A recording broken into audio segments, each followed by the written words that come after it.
Professor of Neurobiology and Ophthalmology at Stanford School of Medicine. My guest today is Jeff Cavaliere. Jeff Cavaliere is a Master of Science in Physical Therapy and a certified strength and conditioning specialist. He is considered one of the world's foremost experts in training for both men and women to increase the strength and size of their muscles, their overall health, and longevity. Today we discuss some of the things that are not often discussed and considered the small things, but that are actually the big things, because they allow you to do the big things for your health and fitness and longevity decade after decade after decade, and to do so pain-free and while making continual progress. We also discuss the typical big things, the specific multi-joint exercises and cardio workouts that create the greatest results. Today, you'll learn some simple exercises that will strengthen and protect your back, your shoulders, even improve your foot strength, which most people don't think about, but turns out to be foundational for everything, your pressing and pulling movements, leg training, and your cardio, and that will allow you to live your daily life with vigor and ease at any age. I must say, I'm a longtime fan of Jeff's work, which he's been publishing to YouTube and elsewhere as AthleanX. As you'll soon realize from today's episode, Jeff is far more than just another fitness trainer. He has deep knowledge of human physiology and kinesiology, and he really understands that everybody's situation and body is different, and thus needs different tools to address and solve their specific problems and to achieve their desired results. I should also mention that Jeff and I went to the legendary Gold's Gym in Venice, California, where he took me through an arm workout, so biceps and triceps and forearms, and he showed me what has become his kind of signature move, which is face pulls, which are essential for improving your posture, for your rear delts, and for general stability of the shoulders. So you can find a link to those workouts in the show note captions. Before we begin, I'd like to emphasize that this podcast is separate from my teaching and research roles at Stanford. It is, however, part of my desire and effort to bring zero cost to consumer information about science and science-related tools to the general public. In keeping with that theme, today's episode does include sponsors. And now for today's discussion with Jeff Cavaliere. Jeff Cavaliere, welcome back. Thank you for having me. This time, actually, nice to come out to California. Yeah. Get a little workout in. Yeah, we have a studio this time. Last time, I think we were in a rented apartment in New York City. It worked. I said it then, I'll say it again. You're the man. I've been watching your videos and following your training advice for many years. I would say Mike Menser, Dorian Yates, and you. That's I've merged the principles and very high, humbling praise for me, for sure. Well, you're 50. Mm-hmm. Never touched gear. That's slang for steroids. You're not on TRT. You've never done it. Yep. And you look amazing. I know you're very disciplined with your diet, your training, but you're married, you have 2 kids, you put in the work all over life, and you're a testament to what's possible if people do things right. So today I want to talk about a number of things, but something that I believe is not discussed enough, which you discuss a lot and has just been transformative for me because I also happen to be 50, is we both know that the big things, like doing the regular compound multi-joint lifts regularly, that's all critical. We know the big stuff is critical, and people talk about the big stuff all the time. But you talk about the small stuff that makes the big stuff possible for decade after decade. And I credit you for fixing my back pain. I credit you for the fact that I basically have no pain despite training very hard for more than 3 decades. So let's talk about the small stuff, which is not actually the small stuff.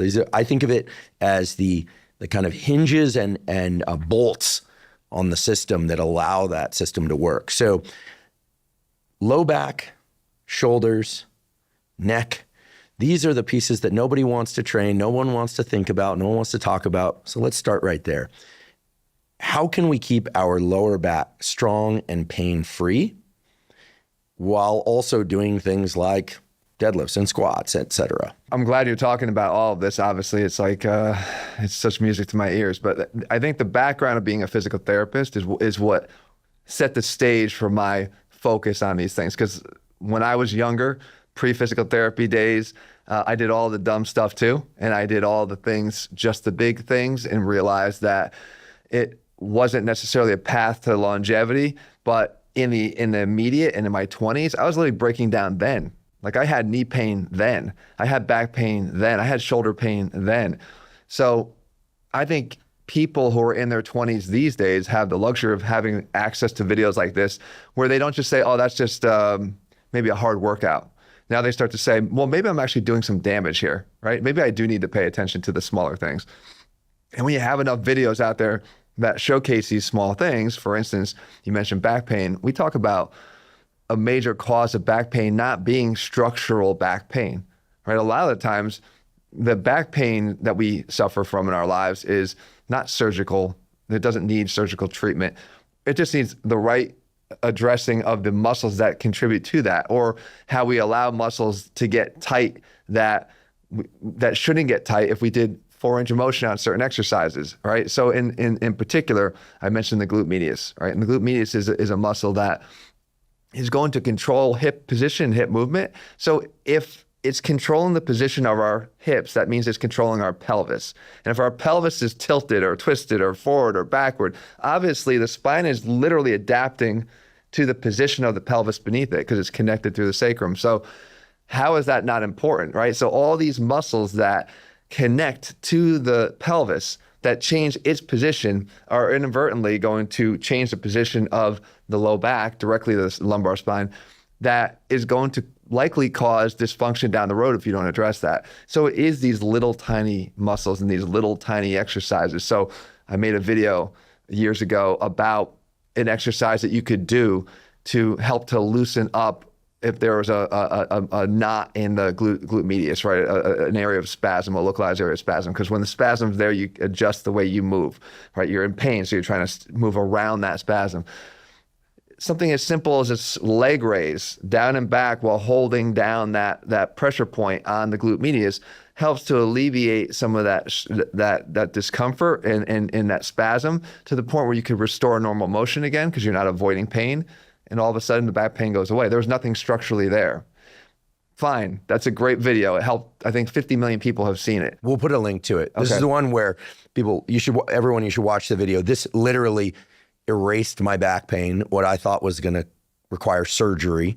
You lie on your side, one leg is in front of the other, toe down on the ground, you put it up and back. Jeff provides a beautiful description of what is essentially a very simple movement. But if you do it properly, the pain evaporates. It's wild. And I thought it was a back issue, but it was a glute medius issue. Yeah, again, you could feel referred pain anywhere. But what happens next is, great, you solve that area of spasm. Why do we get spasm? Oftentimes it's because we're providing artificial stability to an area of weakness. Because spasm is basically the muscles holding on and saying, I need to protect this area. And so if the muscles around the low back are protecting that area, there's a reason for it. It's probably because the muscles that are supposed to be stronger are not strong enough. So that doesn't mean that you do this one thing, you're done. Yes, you might have no back pain that day, or you might have relieved that episode, but it means that there's an area of weakness that could benefit from strengthening it. So you come back and you start to do glute medius strengthening. I demonstrate an exercise where you put yourself up against a wall, right? And you stand on the leg outside the wall, furthest away from the wall. And you let yourself drop. You just let your hips drop, right? They get lazy. And when they drop like that, the only way you can get them level again is to slide yourself back towards the wall. And that's abduction of the hip that way to get you back to level again. That is the glute medius dysfunction, to get you back to that level position. Well, ironically, every time you lift a foot off the ground to walk, you're getting a pelvis that drops side to side, right? Every time you go in single leg stance, the pelvis is going to drop a little bit. The people that have less control of that have more of what they call a Trendelenburg gait, where the pelvis rocks side to side as they walk. Like if you were looking at them from behind the back, pick your preferred opposite gender folks, and then the butt swinging from side to side. It might look good on Instagram, but it's not gonna do good for your back, right? So you go back and forth. Well, all that uncontrolled motion starts to wreak havoc, and eventually those muscles start to say, I gotta provide this artificial stability. So what do?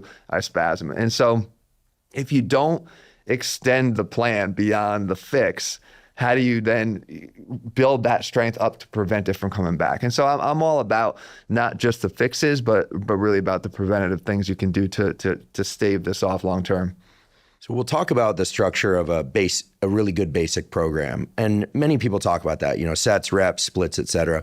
But let's just assume for a second that somebody listening to this is training their lower body twice a week. Mm-hmm. They're doing compound exercises and some isolation exercises, but they're dealing with some back pain, or they're not, they're in their 20s or 30s, or structurally they're blessed and they're not dealing with it, what are some additional things that we would call small things that make the big things possible for much longer, and also make people stronger at the big things that people can do? Would you say back hyperextensions? Would you say watch your video on glute medius training? What would be the exercise to insert, and how many times per week to do it, and when? It's a good question. So yeah, reverse hypers are an amazing exercise. I like doing them because they're very easy to do anywhere. You don't have to have resistance on them. They make a great machine that actually provides resistance, straps over your legs that you can lift additional weight on. But the challenge for most people, remember, they're chronically weak in these areas. So even just the body weight lifting of their own legs is going to be a significant enough challenge to get overload. But you can literally do it on like your bed in the morning. You can get up, you lay enough of your torso on top of the bed so that you're not falling off the bed, but you can just have your legs hanging off your bed and your body up on top of the bed and do a reverse hyper. So raising the heels so that they're parallel with the floor, as level as you can get them. Again, the bed's a little soft, so sometimes you kind of dip down as you're lifting your legs up, but it's sturdy enough that you can get to almost a parallel position to the floor.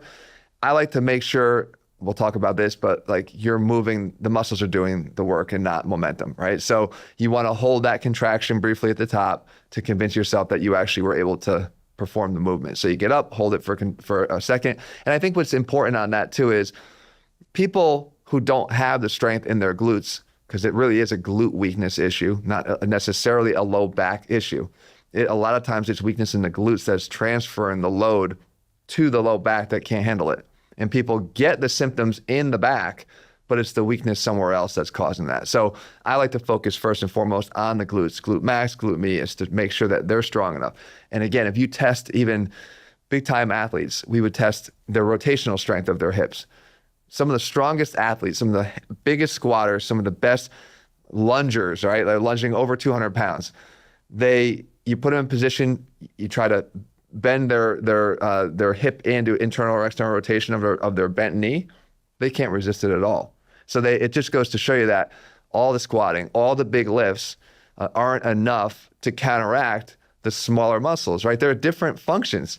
A rotational muscle of the hip is not a sagittal plane muscle of the hip. It has a different function. So they all have to be strengthened. So along that line, we will do the reverse hyper as a good sagittal plane exercise focusing on the glute. When they get to the top and I tell you to contract it, squeeze so you know that's the glute that's squeezing and doing the work, not that you're arching at the low back, that you're using the muscles that are already overworked in the first place.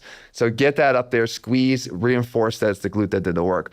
Great exercise. The glute medius, like I said, the hip bump, super easy exercise. You could do it anywhere against any wall. To the wall. Against the wall. You could do it anywhere against the wall. Anything you can. It is like a hip bump. You basically raise the leg that's closer to the wall, like 90 degrees. Outer one, you're standing. It's almost like you're trying to slide that hip that's along the that's closer to the wall, up the wall. So it's like a kind of like side booty bump to the wall, but sliding it up. Yep. And this is sometimes where you have to invest, and this is the small things, but they're also small investments. A little mini hip band, the little elastic bands, they're just loops, the little fit loop they're called. Put it around your heels, lay on your belly, bend your knees to 90 degrees, and then just try to open your feet apart, right? Spread your feet apart. So now you're strengthening rotation of the hip. Or hold one steady, let one leg, it's a little hard to show here, but let one leg come a little bit in front of the other and then try to cross it over the other one. So now you're getting external rotation of that hip. So you're working external rotation against resistance, internal rotation against resistance. Super easy things to do. You can attach a band around your ankle, and then you can do lateral hip swings, but with a component of rotating against the resistance of the band too. So I'm moving my leg out and rotating out at the same time. How do you do that? Just focus on your toe. If your toe is turning out, your hip is turning out. If your toe is turning in, then your hip is turning in. So you don't have to focus so much on how do I move that, just focus on what the foot is doing, and you turn it, as long as the knee is going with the foot, right? You're not just spinning the foot. The knee and the foot go together. So there's simple things, and again, you might need a band or a mini band or something to get these smaller muscles more specifically, but it's $10, $15 for a band. It's well worth the investment if you can get rid of these long-term recurrent issues that keep coming back and causing agony every 2-3 months as a reminder of what you're not doing. I'd like to take a quick break to acknowledge one of our sponsors, David. David makes protein bars unlike any other. Their newest bar, the Bronze Bar, has 20 grams of protein, only 150 calories, and 0 grams of sugar. I have to say, these are the best tasting protein bars I've ever had, and I've tried a lot of protein bars over the years. These new David bars have a marshmallow base, and they're covered in chocolate coating, and they're absolutely incredible. I, of course, eat regular whole foods. I eat meat, chicken, fish, eggs, fruits, vegetables, etc. But I also make it a point to eat 1 or 2 David bars per day as a snack, which makes it easy to hit my protein goal of 1 gram of protein per pound of body weight. And that allows me to take in the protein I need without consuming excess calories. I love all the David Bronze Bar flavors, including cookie dough, caramel chocolate, double chocolate, peanut butter chocolate. They all actually taste like candy bars. Again, they're amazing. But again, they have no sugar and they have 20 grams of protein with just 150 calories. If you'd like to try David, you can go to davidprotein.com/Huberman. Right now, David is offering a deal where if you buy 4 cartons, you get the 5th carton for free. You can also find David on Amazon or in stores such as Target, Walmart, and Kroger. Again, to get the 5th carton for free, go to davidprotein.com/Huberman. Today's episode is also brought to us by Our Place. Our Place makes my favorite pots, pans, and other cookware. Surprisingly, toxic compounds such as PFASs or forever chemicals are still found in 80% of nonstick pans, as well as utensils, appliances, and countless other kitchen products. As I've discussed before on this podcast, these PFASs or forever chemicals like Teflon have been linked to major health issues such as hormone disruption, gut microbiome disruption, fertility issues, and many other health problems. So it's very important to avoid them. This is why I'm a huge fan of Our Place. Our Place products are made with the highest quality materials and are all PFAS and toxin-free. I particularly love their Titanium Always Pan Pro. It's the first nonstick pan made with 0 chemicals and 0 coating. Instead, it uses pure titanium. That means it has no harmful forever chemicals, and it does not degrade or lose its nonstick effect over time. I cook my eggs in my Titanium Always Pan Pro almost every morning. The design allows for the eggs to cook perfectly without sticking to the pan. Right now, Our Place is having their biggest sale of the season. You can save up to 40% site-wide now through April 12th. Just head to FromOurPlace.com/Huberman. Again, that's FromOurPlace.com/Huberman to save up to 40%. Once I realized that the glute medius was causing, for me, back spasm issues that were severe enough that it was immobilizing, but then it was resolved by the information you provide in your videos, I started doing the hip slide up the wall movement. I still do that. The reverse hyper, and then the one that you put in a video, and again, we'll put links to these, that I found a little bit more of a setup, but seems really useful, is where you take some sort of rope or dog leash and you put it around your waist, and then you actually have a weight between your legs hanging a couple inches off the floor. And then the goal is to walk. And it makes you kind of have to kind of monster walk, or and the idea is to not let the weight swing and hit your feet. Right. Now, I know that sounds really awkward, but it really works, because, and I know it works for a number of reasons. And by the way, all this strengthened other lifts for me dramatically. I was kind of at a sticking point with a number of lower body lifts and upper body lifts, and it really seems like it helped create a real stability in the lower back glute area. What is that dog leash thing doing? And it's very simple, right? Just tie a weight between your legs, and then you're trying to walk but not let it swing. Why does that work? Anytime you could take these smaller exercises and bring them a little closer to actual function, I think it's better. It's better carryover. So if you're talking about actually being on your feet and walking, that's a step towards function. That's you're going to be more useful, I think. But what you're doing is, as I mentioned before, every time you pick up a foot off the ground, you're in single leg stance. So when you're in single leg stance, if you're not contracting the glute medius on the side that you're standing on, your pelvis is going to drop. You're going to drop in the side because you're not balanced anymore. You're going to drop towards the up leg. You may not drop if you're consciously trying to stay level because you're firing the glute medius. But for someone that has a weak glute, you just have them stand on that one leg and you're going to see that pelvis drop. So when you're doing this test and you're adding the weight to the equation here, the weight is really to create a pendulum effect, right? Because when you start to move anything, that weight's going to want to go in an exaggerated way. So what we're trying to reinforce is, okay, can you do this and take these slow steps in these alternating single leg stance and prevent that weight from shifting so much, i.e. because you're dropping too much, that it would hit or bang into the other leg. So you have to be able to walk slowly through single leg stance and not allow enough of a drop by having good contraction and control of the glute medius so that it would minimize the weight itself. It would quiet the motion of the weight itself. So you're reinforcing how hard can I keep this thing engaged as I walk. And if you could do this, the faster you could move yourself and still have minimal displacement of the weight would be a good indicator that, wow, you're really starting to get good control and strength in that glute medius. Another thing I like to do is we call it a suitcase lunge, right? So you do a lunge where you offset the weight on one side. So you carry it if I'm gonna lunge forward, I put it on the opposite leg, right? Hold on the opposite side. What that's going to theoretically do is, obviously, when I lunge forward, I'm going to want to fall to the side of the weight. Picture having even like a 50-pound weight or a 60-pound weight in your hand. It's going to want to go that direction. In this lunge position, if I can straighten myself out and keep my torso rigidly in place the whole time, then I can really strengthen that glute medius on the opposite side. And what's cool about that is it's also done in conjunction with a sagittal plane lunge.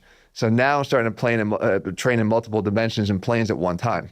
So a lunge in this direction, suitcase carry, offset, only one dumbbell, not on the other side, obviously. You're going to get that desire for the body to fall towards the side of the offset weight. And again, that starts to shift the pelvis up. The only thing that will keep it down is by keeping the hip in, abducted, and level, and that pelvis stays level. So we'll do that with a lot of our athletes and work up to some pretty heavy weights there too. And again, it is a kill two birds with one stone type exercise because you still get the benefits of the lunge, which I love as an exercise. So let's say somebody is going to do some hip slide up the wall or reverse hypers, or if they're lucky enough to have a gym with a reverse hyper machine, or even just a high bench or a hyperextension machine, right? Classic hyperextensions. You just go face inward. So the upper body moves, and for classic hyper, heels which go I up. like too, by the way. Like that's more direct low back strengthening. Which is always good. Like we can always strengthen our low backs. So those muscles need to be strengthened. But again, I would say more often times the source of the low back pain is coming from the muscles beneath them that are weak, chronically weak, like the glutes. Okay, so reverse hypers, the hip sliding up the wall approach, maybe the dog leash with weight between legs. Doesn't have to be a dog leash, folks, but you get the idea, to try and minimize the hip sway. Should those be done at the end of a lower body workout when the lower back and glutes are partially fatigued or very fatigued, or done separately at a time when they're really fresh? 2 times. I think you could do them on a dedicated day at a dedicated time. So I approach my ab training as ab training, and I always keep it separate. I just like to focus on, I'm going to do 5 to 10 minutes of core strengthening right now, here and now, separate from my workout, because I don't want it to be an afterthought. I think it should be, it's a key component of what I do to keep a strong core. So I want to focus it, and I don't want to add it to the end of my workout when I'm already mentally checked out, right? So I do that. I think when you start to have these issues that require special programming, right, then you should own that special programming because it's yours, it's what you need specifically. Others might need things for their shoulders or for the rotator cuff. But like whatever special programming is, do it as a small routine on its own day at its own time, or even it could be on a workout day, but a separate time that you just go through as a routine, 5 minutes to 7 minutes, 3 times a week or so. That's it. If you want to put it on a training day, it's actually not a bad idea to put these smaller muscle exercises or smaller focused exercises after your bigger training. Because A, you're not going to compromise your big training and the goals that you have for that. But you also are pre-fatiguing some of those bigger muscles that are going to want to dominate these small movements anyway. The compensations that you're going to see on these small movements are always going to be the big muscles trying to kick in and do what they've always done, which is take over. And you're trying to get them to not. So if you can pre-fatigue them a little bit prior to doing these small exercises, you're actually setting the smaller muscles up for more success.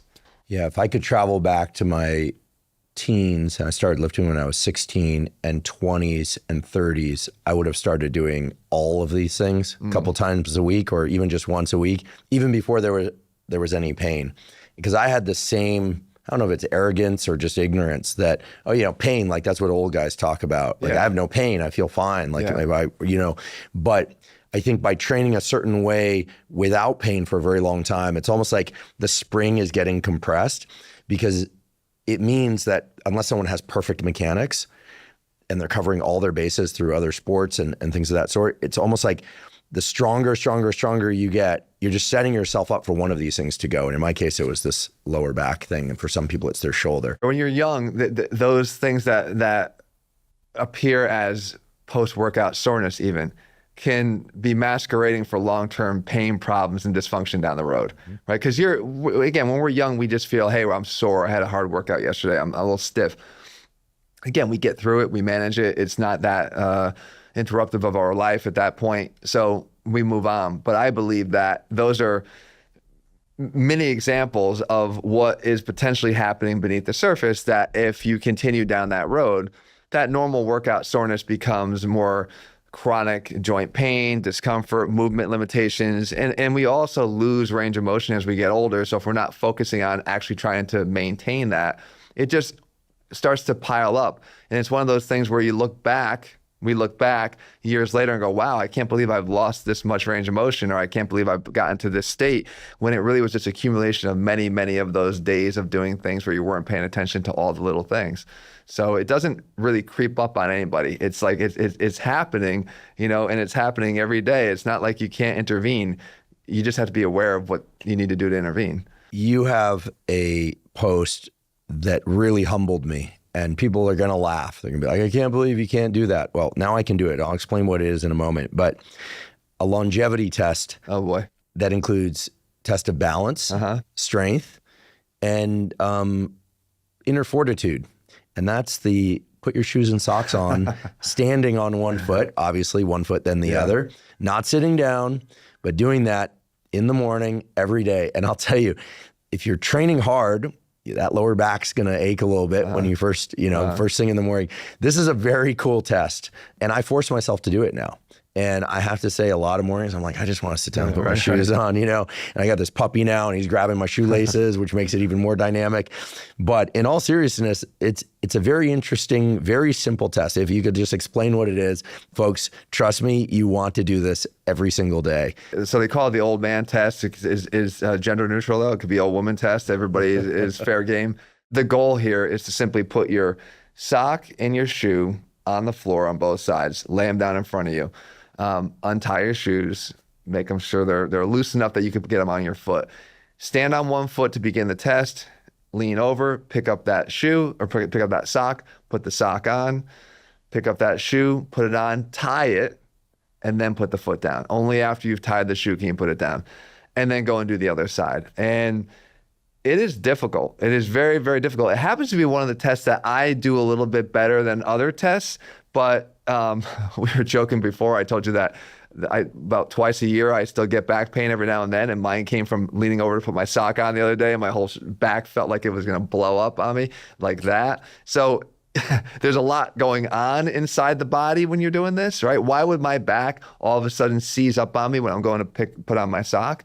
Because you don't realize the responsibility that those lumbar paraspinal muscles have in trying to control even just leaning forward. And they're trying to make sure that you're doing it at a pace that's safe for your spine. So doing this every day is a little mini workout for those muscles. And again, I think we tend to get so lazy as we get older and complacent. And so that once you start sitting down, you're just going to sit down when you put on your socks and shoes. What's the need to get up and do this every day if I'm comfortable doing this sitting down? Or wow, this was easier because I sat down today. You can't be seeking easy. If you seek easy, you're going to get old a lot faster. So this test is testing your balance. It is testing against some of the mini dynamic control from those muscles in the low back. It's testing your ankle mobility in a way, because you're going to get a lot of this going on, the perturbation through your ankles and your knees. And it's testing your hip strength, because again, once you go on one leg, you're now talking about pelvic control the same way we did before. So you have to have good strength there. But it's not uncommon for people to not be able to pass this test. But with practice, like anything else, you're training these muscles to get stronger, and you're training your balance, and these are all skills that can be learned and improved. They're all trainable. I actually put a video out not long ago about different measures of longevity. And one of them was that test. Another one was pull-ups. Another one was the number of push-ups you could do. And we could talk about these after, but the number one was like going back to your glute medius strengthening. Can you lay in a side-lying plank position with the top leg up about 45 degrees? You could keep it stacked. It's a lot easier to stay in a plank position. You raise that leg off of the other. Now it's all relying on that lateral pillar strength of the underside hip, the one closest to the floor. So one arm down, or heel elbow stacked on the elbow. Okay, heels stacked at first. Yeah, at first. Okay, on your side. So side plank, not just lying on your side. No, side plank. It's not the picnic date stance. It's lying on your so side plank, and then you're going to raise the top leg up to make a 45 degrees. And see if you could hold that even for just 30 seconds. And it's difficult. You'll feel a lot of shaking. You'll feel a lot of sagging of that bottom hip because you're asking your glute medius on that underside leg to hold you up into that position. So the beauty about that series of tests, though, is that they're all trainable. So if it's trainable, it's fixable. You can improve as you have, right? You're now much better at the test, the old man test. Yeah. Oh yeah, old man test. Yeah, definitely. Yeah.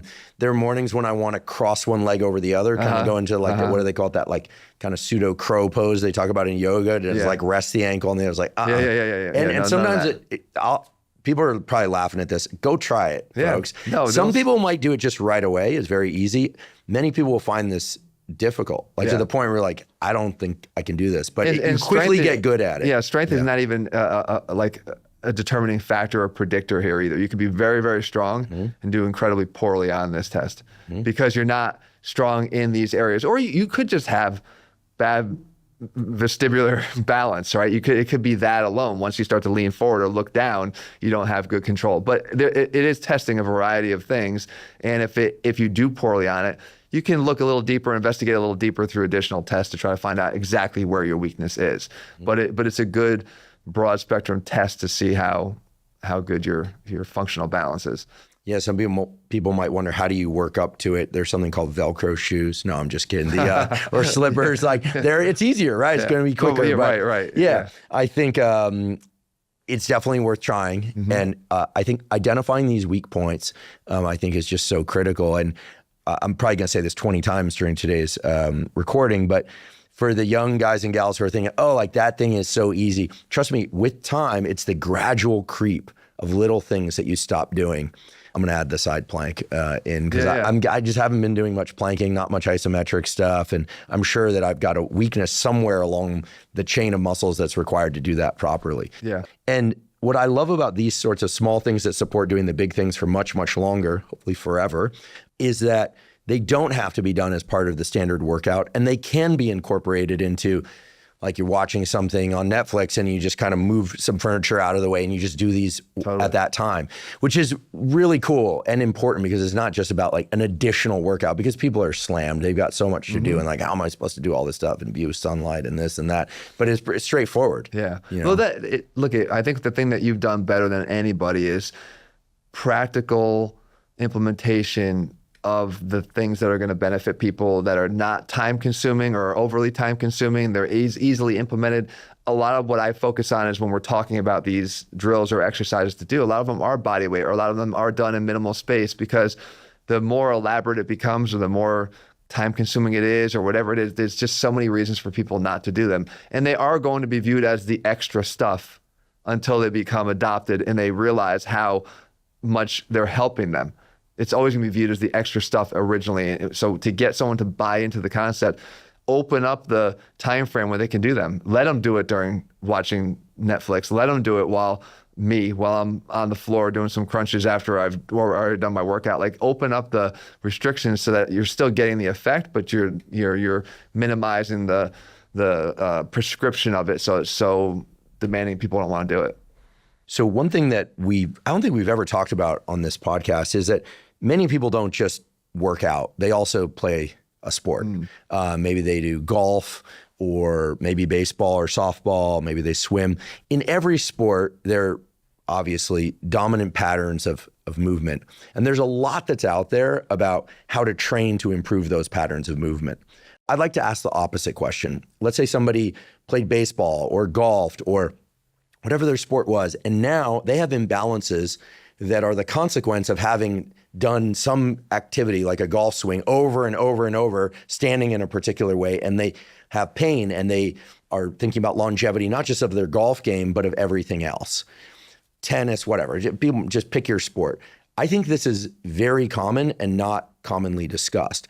What can people do to compensate for these unilateral movements or for these, always left foot forward type stance things that won't compromise their game, but also overcome any pain and imbalances? I've always been curious about this. That brings up the point of like how sport-specific training has evolved over the years. There was a time when sport-specific training meant doing everything that you could to replicate the motions of the sport and trying to strengthen those movement patterns. I think gladly we've moved past that stage of training, because you can get better at that movement pattern by simply doing that movement pattern. You can increase the strength of your entire body by increasing the strength of your entire body. So the focus of the weight room can be to do your general strengthening bilaterally, right? Regardless of what movement pattern direction your sport favors, and improve the strength there and the function there, because the carryover to your movement pattern is there. Like when you get stronger and then you go back to swing a bat, you're gonna still have the increased strength that you built in the weight room in your swing of the baseball bat. And you can throw harder if you're a pitcher, or you can throw further if you're a quarterback, if you improve your overall arm strength and your upper body strength. A lot of upper body throwing strength has nothing to do with your arm. It has to do with the stability of your core. So if you're getting much stronger in your core, you can have more torque generation to throw the ball further without having to do anything to your arm. So I think the strategy should be that when you're playing a sport and devoting a lot of time to it, whether at the professional level or not, you still should be focusing the majority of your strength training and conditioning work towards your overall balanced physique, trying to get strong across your entire body. Let the skill work be the skill work. And if you want to focus on, there are certainly few things, we mentioned a couple when we were at the gym yesterday, but a few things that specific athletes can do to improve their specific skill. And that's fine. And it's from a strength training perspective. And that's fine. Like maybe more forearm work if you're having to swing a racket or a bat, right? That's fine. That can be done in addition to your basic core lifting. But to go back to the days where the strength training was basically replicating the motions of the sport, especially nowadays where you've got athletes who never stop playing their sport. It's young athletes. They're playing baseball year round through all these fall leagues and winter leagues. And like, there's way too much repetition of the same movement pattern. And that doesn't end well, because you can see what's happening these days with pitchers. Like, it's almost a rite of passage. How many years are they going to be able to pitch before they have to have a Tommy John surgery? What is the Tommy John surgery? The ulnar collateral ligament, basically being replaced, or it tears in their elbow. They're out for an entire season. But it's like, some of these pitchers, it's like they want to get it done early so they can hopefully come back and then have a string of years where they can dominate. It's crazy, but I think a lot of it is coming from a lot of overuse, a lot of repetition, not enough moving into other sports and movement patterns to balance off the strains and stresses that they're doing in that sport, their chosen sport, and it's causing a lot of avoidable stress that, again, just fixing it through a more managed, well-balanced approach in the weight room is probably key number one. It's interesting. That's not the answer I expected, but really cool to hear that. So doing the classic all-around weight training, squats, some deadlifts. The goal should be to strengthen your body, to improve your flexibility everywhere. If you're talking about, let's say, a situation with a pitcher where you have hypermobility of your shoulder because your throwing requires a lot more range of motion than a non-throwing shoulder. You don't have to say, well, I'm mobilizing my shoulders now, so I have to do a lot of mobility work on my throwing shoulder. That might not be necessary. In some cases, you might want to not do that because it's already mobile enough because of the skill work. So it's not like a broad, you do everything you do here, you do there on each side. You might want to actually steer away from some of the things that you're repetitively using in the sport itself. But from a strengthening standpoint, you'll never go wrong sticking to the core lifts, building up your strength in those core lifts, and bilaterally strengthening your body and your balance and your coordination and your explosivity and your power. You're not going to go wrong. That does transfer back over to the sport itself. People think that it has to be in this sport-specific motion to transfer back over there. That's not true. One thing I noticed yesterday when we were training, as well as in your videos, is that whenever you have the opportunity to do a movement standing as opposed to seated, you'll do that. Mm-hmm. Whenever you have the opportunity to stagger your stance a bit, not fully lunging, but offset your stance a bit, you'll do that. And then you also talked about, even on a dumbbell curl, leaning a bit toward the side that you're curling up, assuming you're doing alternating dumbbell curls, can be very useful. Would you sort of explain the general logic for that? And then maybe we can touch into a few of the specific examples. I have a phrase: if you want to look like an athlete, you have to train like an athlete, right? And the what that really means is, like, sure, people might want to look athletic. They want to have an athletic physique. They want to have the six-pack abs. They want to have what they think is an athletic looking physique. That's great, because a lot of people want that. But you have to train for it. It comes at a price. There's a way to get there. And I believe that the way to get there is by training like an athlete. Doesn't mean you have to start going out and doing, again, all these things that people thought is what athletes need to do to be athletic. You just have to start, caring a little bit more about what you do. So treat it like you're an athlete, and these little things matter. It goes back to the original point. The little things matter just like they would if this was your contract on the line. Every little thing would matter. But more importantly, functionally, what do athletes do? Most athletes, not all, but most athletes are on their feet. Most athletes move around. You move around, you're not squared up with your feet right next to each other, and unless you're, in one phase of an offensive lineman's duty, they stand up and their feet are square, but they quickly stagger their feet for more stability. So you need to be able to operate from that position, I think, as often as you can, because it's not to produce professional athletes. It's to produce a body that's functioning the way it prefers to function. Why do we default do that? If I told you, Andrew, I'm going to come over here, I'm going to try to push you over right now, would you stand up like this, or would you put 1 foot back?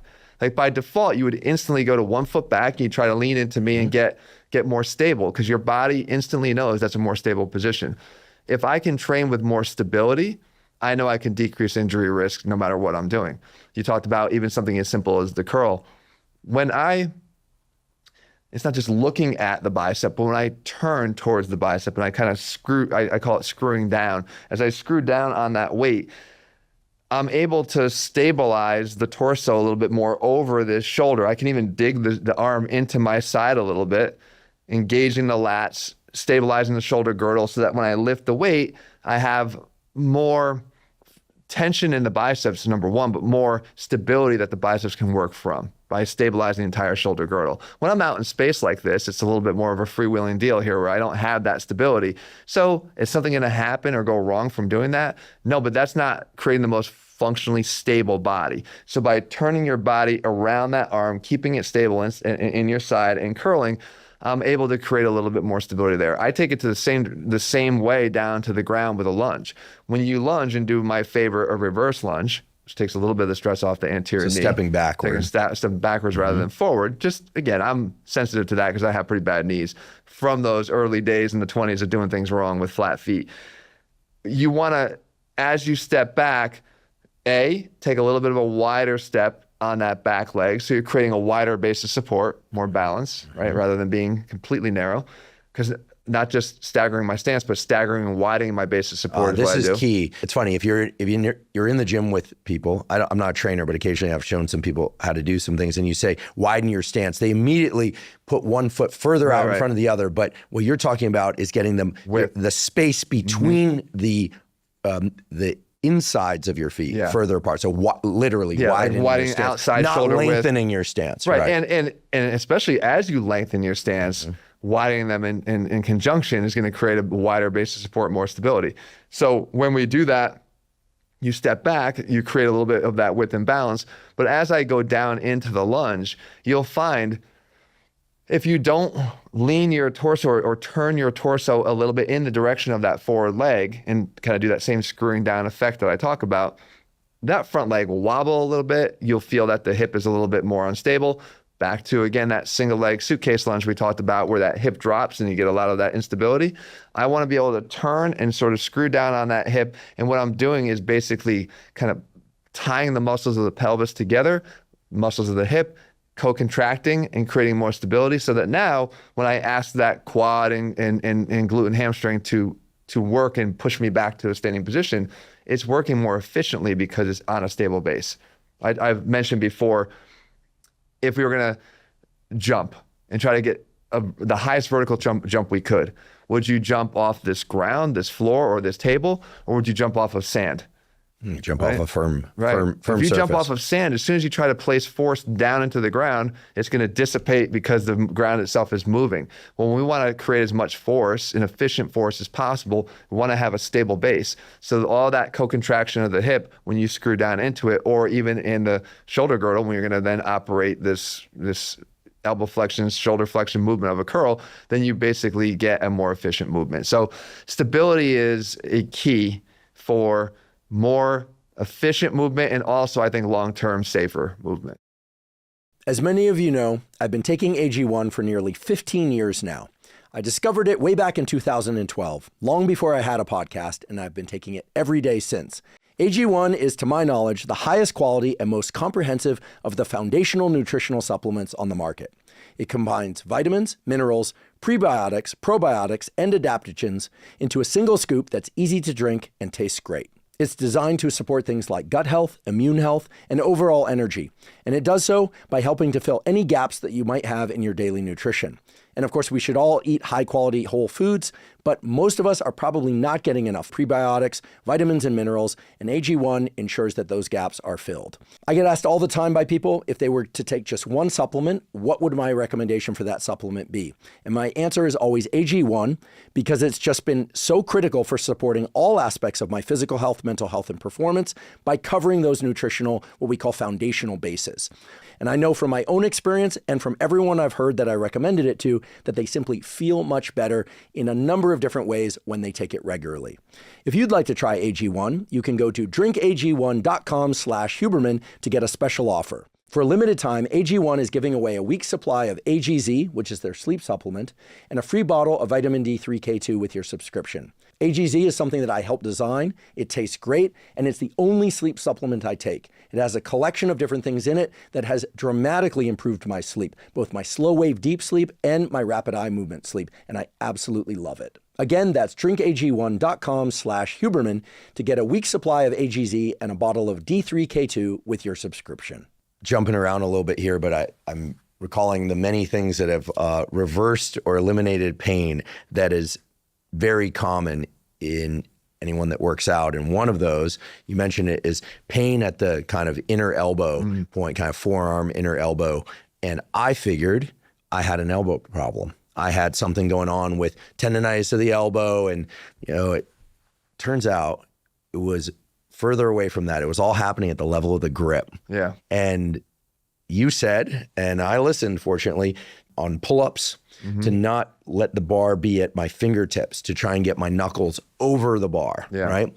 And you have a beautiful demonstration of this. It almost sounds like that trick that kids do where they go, hey, pull my finger, It's not that trick, folks, but where you got to put some resistance to each of your own fingers, like your index finger, your middle finger, your ring finger, and then your pinky finger. And when you do put the pressure on that pinky finger, you can feel it right at that elbow. And so sure enough, I was causing this elbow pain by doing pull-ups and slipping off the bar a bit, and I'm at my fingertips. As soon as I took your advice and got my knuckles over the bar, even though it requires a little bit of a wrist bend, sure enough, I haven't had elbow pain in a decade. It is one of those things that can happen so quickly too. Like you could go from having no elbow pain to the very next day having elbow pain, or even right after the workout doing elbow pain if you're doing a lot of chin-ups with this issue where the bar is too far away. And it's just an overload issue. Essentially, the muscles, the flexors, the deep flexors of the forearm that run down into the fingers, it's actually the ring and fifth finger, so the fourth and fifth finger, that tend to be the weakest and least resilient to that kind of stress. If you're gripping through there and that bar gets deep into the fingers, or if you do it where you're doing a curl, even the bar sits too deep into your hand there, and you try to curl heavy toward the ends of your fingers. To the ends of your fingers, yeah. When you're not into the actual meat of your hand. It's just a lot of strain, more than that muscle's really built for to handle, and those tendons get a little bit strained, and it can immediately feel like a knife in the elbow feel, and it takes a long time to go away. Because how many other exercises do you do where you're gripping and requiring your grip to be in place to do that? Now, if you want to intentionally do this, you can do it intentionally. Let's say an underhand lat pull down, like they call it a hook grip, because what people want to discourage people from doing is pulling down too much with the bar, right? Causing too much forearm involvement in whatever back exercise I'm trying to do. But in that case, you're really trying to hook through the stronger fingers of the index finger, middle finger, right? And even you're getting a little bit of assistance on the ring finger, but you're really trying to hook through there.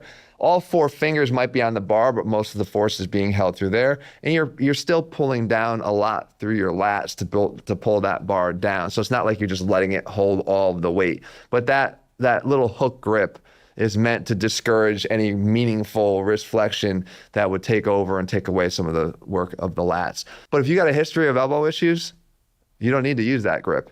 Like it's just not worth it. The extra benefit of a little extra forearm involvement may not be worth it for you. But for people who find that they don't have elbow issues and they want to get a little bit of that, you can do it in an intentional way, but you really have to kind of steer away from making these fingers do the bulk of the work. How did you figure that out? By having that issue multiple times. Yeah, I mean, I was just, again, just blown away. It was like, okay, I've got this inner elbow pain, and I'm like curling, and I'm doing my tricep work and my back work, and I'm wondering, okay, what's wrong with my elbows? And I'm at that time a young guy. I'm like, what's going on? And then it makes perfect sense, as you pointed out. Ring finger, pinky finger are taking too much of the load near the tips of the fingers. Force myself to put the bar or the dumbbell in the meat of my hand. Yeah, now we take a more traditional grip, right? You're not like relying on those distal tendons to have to do all that work and manage that load. Now the hand can hold on to hundreds and hundreds of pounds, right? So if we can just get it into the meat of the hand, now I'm getting all the assistance of the intrinsic hand muscles on top of it. So now it's no longer a strain or a stress to those particular tendons. But believe me, two things contribute to me figuring these things out. Number one, being a physical therapist changed everything for me because I had to think of things differently. Number two, when you're treating patients, not everyone presents the same. So you have to come up with alternative ways to get to the same end result. I might be able to tell 9 out of 10 people to do a Bulgarian split squat to alleviate knee pain. But for that 10th person, it just lights them up and they can't do it. You have to be able to figure out how to work around that. And the second thing is that I had the unfortunate but fortunate experience of having to deal with a lot of these things through my life in the early years, and even still now. I still do things that cause inflammation and a need to reassess and look at what I'm doing and maybe why. And like you, when I first started experiencing that pain also in my 20s, like I didn't have an elbow issue. Like there's nothing structurally wrong with my elbow, so I had to look somewhere else. I didn't look then, but I looked when I got older and had way too many of those incidents happen. So it forces you to look, and it forces me to look. I have to look because this is what I do for a living, but it forces me to look and figure out what's causing this, and more importantly, what can you do to stop it?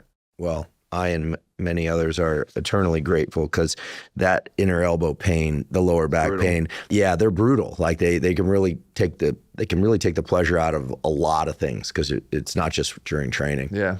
The shoulders. I'm going to knock on wood in a second because I've been fortunate that my shoulders haven't given me issues, but that means it's probably just next. But perhaps that's also the consequence of having, once again, listened to your content, and whenever possible, I've tried to get into external rotation, which is, if I reference the Fonz, will anyone know what I'm talking about? So thumbs out and, giving the thumbs up, but thumbs rotated away from the belly button, away from the midline.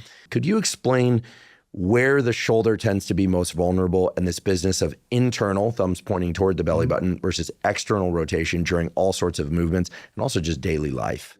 Good point here too is on top of the thumbs is, not just the flipping of the hand itself through supination and pronation of the forearm, but literally letting the elbow kind of travel with that, right? Yeah. So you're letting everything move together because it's the rotation that's happening in this joint, this ball and socket up top. Shoulders got to rotate out with it. Right. So we're not just talking about moving your thumbs away from your belly button out. For those just listening, we're talking about getting the elbows in a bit more as those thumbs go out, the shoulders externally rotating as well. Yeah, which is key. And the issue with internal rotation, external rotation is that they're both motions of the shoulder, right? We need both of them. We need to be able to, if you go back to the pitcher, he needs to be able to externally rotate and then of course internally rotate to throw the ball.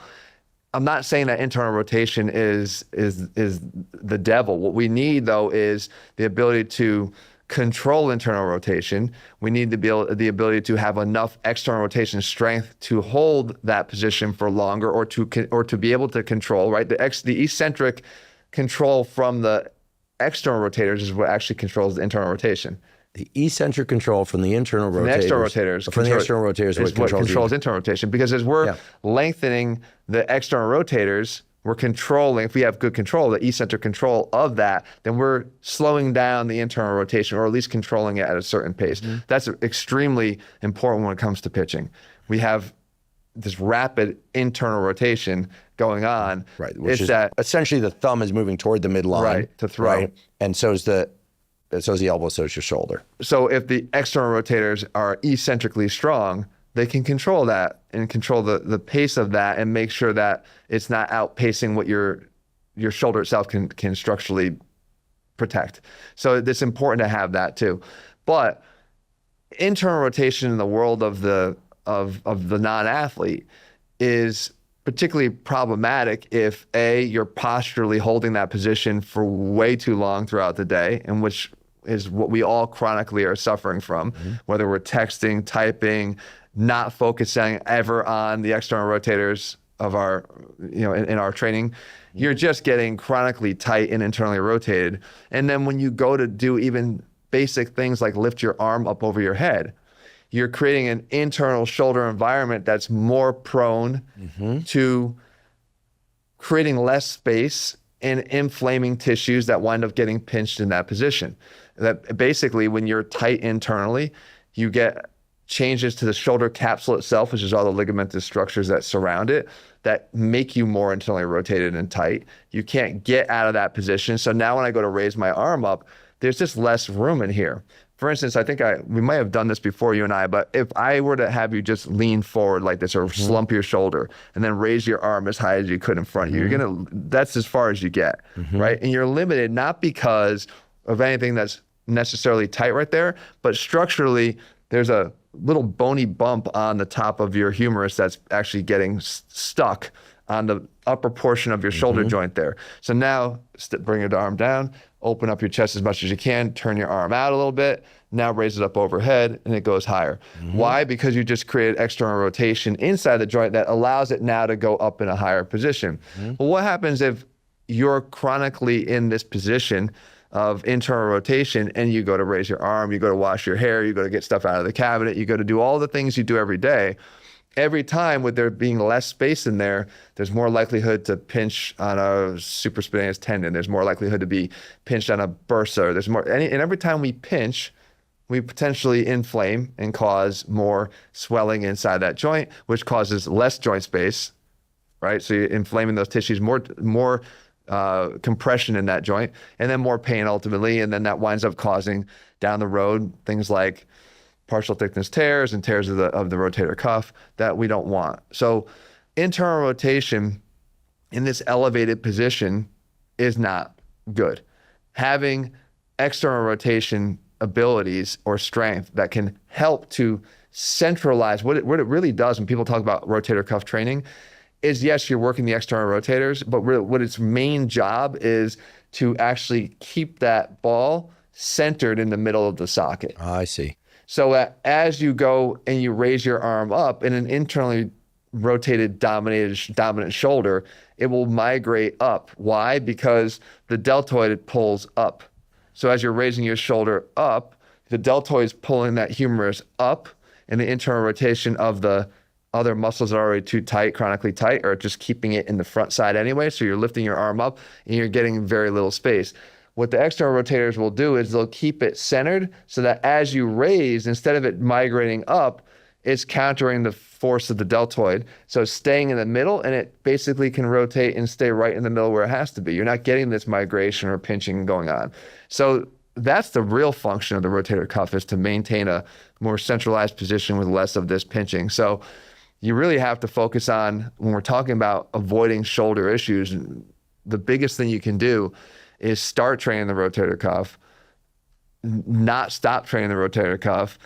And if you're doing a lot of heavy pressing or a lot of work with exercises that tend to internally rotate your shoulders now, then you have to do even more work for the rotator cuff to try to maintain that balance. If you're doing all kinds of delt work, you're never doing rotator cuff work, you're just creating more and more of that imbalance. So I think the biggest thing you can do is maintain mobility of the shoulder girdle itself, so the scapula being able to rotate, and then having strength of the muscles of that shoulder girdle, which are the rotator cuff. Those are the three main things you can do to keep that shoulder functioning well and staying out of this domination of internal rotation with elevation. What's your favorite external rotator exercise? My favorite is just simply attaching a band to a stable. Could be a stair, like a stair post, or it could be in the gym, just a rack, right? And you step away, you put the band in your hand. From the anchor point, you're gonna step out until there's good tension on the band. If you were to let it relax, it would pull your hand towards your chest, towards your belly. You externally rotate to about back to neutral or a little bit beyond if you can. A little bit beyond your torso. Yep, a little beyond your torso if you can. That's even better if you have that range of motion. Sometimes people don't. And when you get it there, you, again, hold it, right? You hold it for a second just so you know that you actually muscled it out there and you didn't just swing it out there. The number one thing people do here to cheat, and we talked about this, we talked about it in the gym quite a bit, your body knows how to compensate. Like, if you ever want to know what you're doing wrong, just look at yourself in the mirror and then look and see what your body's trying to do. You'll realize the compensation is the direct opposite of what it's not doing, what the job is avoiding. So when the rotator cuff is trying to externally rotate the shoulder, the way I can avoid that is just lift my elbow away from my side. I can get my hand from here to here if I raise my arm out to the side. But now I'm using my delt to do it and not the rotator cuff. Keep that elbow pinned to your torso. So you got to keep the elbow pinned to the torso. So the easiest thing you can do is just put something underneath your arm, a little towel, fold the towel, put it underneath there, and then do the exercise. And if you find that your towel is dropping to the floor, it's obviously that because you're lifting your shoulder, your elbow away from your body, and you're using the wrong muscle. Do this as a warm-up, do it at the end of the workout. How many sets, how many reps, how many times a week? There's different applications of it. You can do it before a workout. So if I'm going to press, like say bench press, I could use this as a good warm-up before I go press, almost as a neuroactivation technique to make sure those muscles are alert and firing, so I can make sure that they're working when I go to press to keep my shoulders back in a better position. And especially as I raise my arms up in an overhead press, I can make sure that they're alert, they're fired up, they're willing to contribute to keep that head centered when the arm's going up overhead. So I like to do them on pressing days as a neuroactivator before I train, and it's serving as a warm-up too. Or on other days, again, treating it as my special program, which is what I have to do because of all the issues that I've had with my shoulders.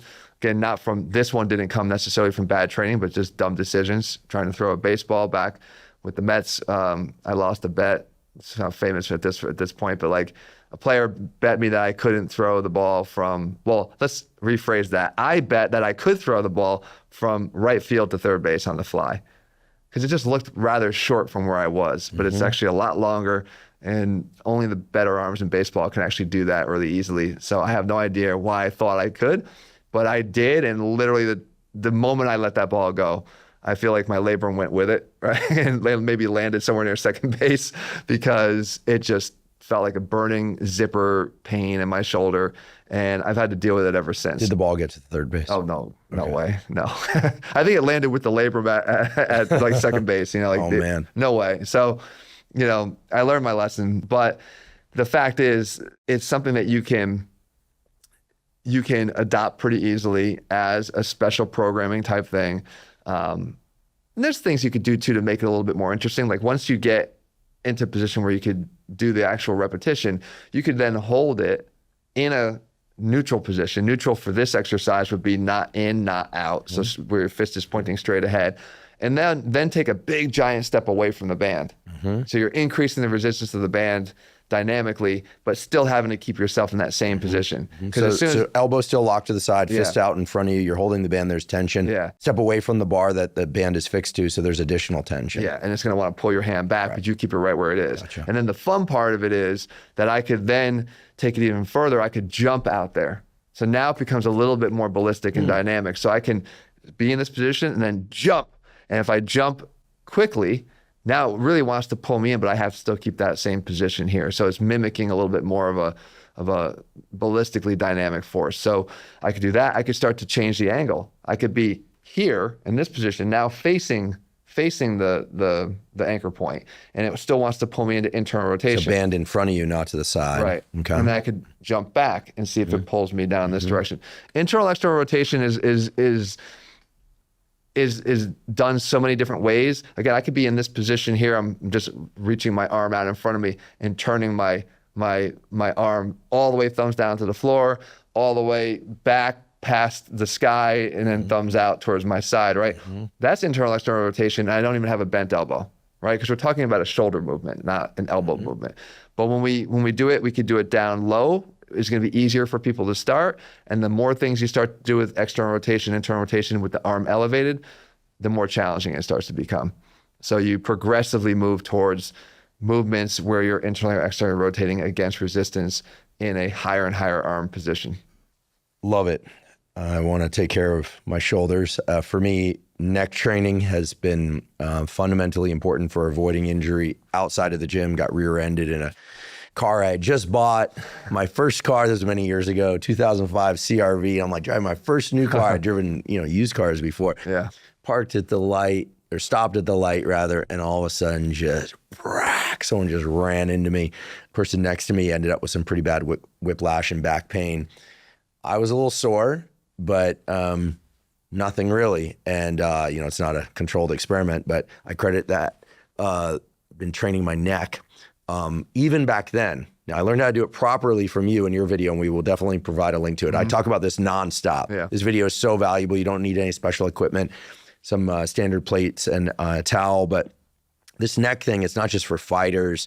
It's your upper spine. Posturally, I feel like people don't, like nowadays, everyone's posture is so terrible. Posturally, it makes your default posture better. It's something we're always all working on. But neck training for men and women. I think men probably would be okay with having most of them would be like, oh, cool, I'll get a slightly bigger neck. Women probably want to avoid that. Is there a way that women or men, but tends to be women who want to have a great posture, a strong neck, but they want to maintain that kind of, like elegant neck. They don't want a thicker neck. Is there a way that they can strengthen the neck muscles and achieve that without thickening the neck?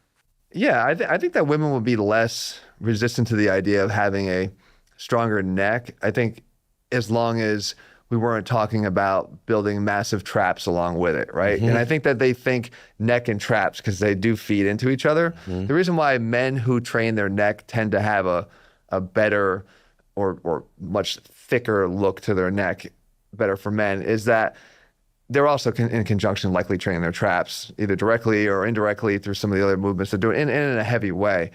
Women who tend to train their neck directly and not focused on building their traps at the same time, they're just going to have a stronger neck because they're not necessarily the biggest muscles in here that grow substantially. And again, when you look at the proportional growth in muscles from men and women, there's already a difference in how big these muscles will grow, male versus female, but now in an area where the muscles themselves don't grow to astronomically large proportions, you really aren't going to get that much size in the neck. And I think women are chronically undertrained when it comes to the neck.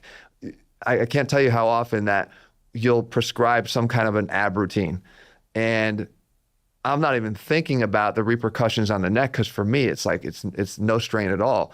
But a lot of people will complain, and most often it's women, that just doing the crunch, because I don't want them holding on to their neck and cranking on their neck during a crunch. They'll say, my neck is hurting. I can't do that. I can't do that routine. It's only hurting because of fatigue. Not because their neck is being held in one position and their fingers are just basically touching back there to just keep them away from cranking. And it's also that's how you want them, people doing crunches, not cranking, not pull. Pushing that. Yeah. So just touching the back of their head very lightly. Just touching the back of your head lightly. And what you're getting there also is a little extra weight. The weight of your arms back there is going to provide a little bit of extra resistance on a basic crunch. But it's also leaving the neck unsupported, because so often people are used to holding the entire weight of their head. And then what happens is they start to fatigue and their here we go again. What is the body's natural compensation? They know that the eyes have to get up when they're doing a crunch. The eyes have to raise up. So what do? They just pull on the head and the eyes come up, and they're not doing any more work for their abs, but they've gotten to where they thought they were supposed to be. Natural compensation gone wrong. That's not what we want to do. So when women are encouraged to do it, quote unquote, right, and don't pull on your neck, they don't have the strength in their anterior neck to do that. So doing this neck series that you were referring to is a great way to strengthen the neck. And again, depending on how much weight you use, you could just use a 5 or 10 pound plate and have plenty of overload there to create a stronger neck without a lot of hypertrophy. And for those that aren't aware, the series is simply taking a plate. Let's just say we start really light. We take a 5 pound plate. We wrap it in a towel, nice cushy towel, so it's not uncomfortable at all. You lay on a bench, and you're going to go basically in 4 different directions. You're going to rotate your body's position on that bench in 4 different ways to work the extensors, the flexors, and then the lateral neck muscles on both left and right sides. So all you have to do is, let's say you're starting on your back, you lay on your back, head is off the edge of the bench, that nice cushy towel with the plate inside of it is put up on top of your forehead. You allow yourself to lean your head back, but as you come up, you want to also pull your chin down, right? Because you're not just trying to like overextend or hyperextend your neck at any point. You want the stability we talked about before, whether it be the hip screwing in or the shoulder screw, the stability you get here is the retraction of the chin. That provides the stability to the neck. So you have the retraction of the chin, which is just pulling it straight back. It's going to feel like it moves only about a half an inch or so. That's the position there, and then you pull your head back up to neutral again. You flex your neck until you're back to neutral again. You do that, 12 repetitions, however many, sub fatigue here, but just enough to cause some fatigue. Turn on to your stomach at that point if you like. Put the weight on the back of your head, and then do the same thing. Retract first, make sure you got the stable neck. Chin closer to your Adam's apple. Good way to talk about it. And then you basically allow your head to sink down forward off the edge of the bench, and then you're going to extend your neck back up again to neutral, or in this case, a little bit beyond, into a little bit of extension. And then you go to your side, and the same deal. You allow your head to just bend a little bit to the laterally, like ear towards the shoulder, but you're laying on the bench. You do the same thing, place the weight on top of the opposite side of your head, and then you're going to lift up against that weight. These are just supposed to be done very slow, very controlled. There's nothing crazy explosive about these. You're just supposed to feel those muscles. And trust me, like if you have not done these, you start with 1 round of this and then wait until tomorrow, because like you don't want to do too much, because I guarantee you're going to be sore.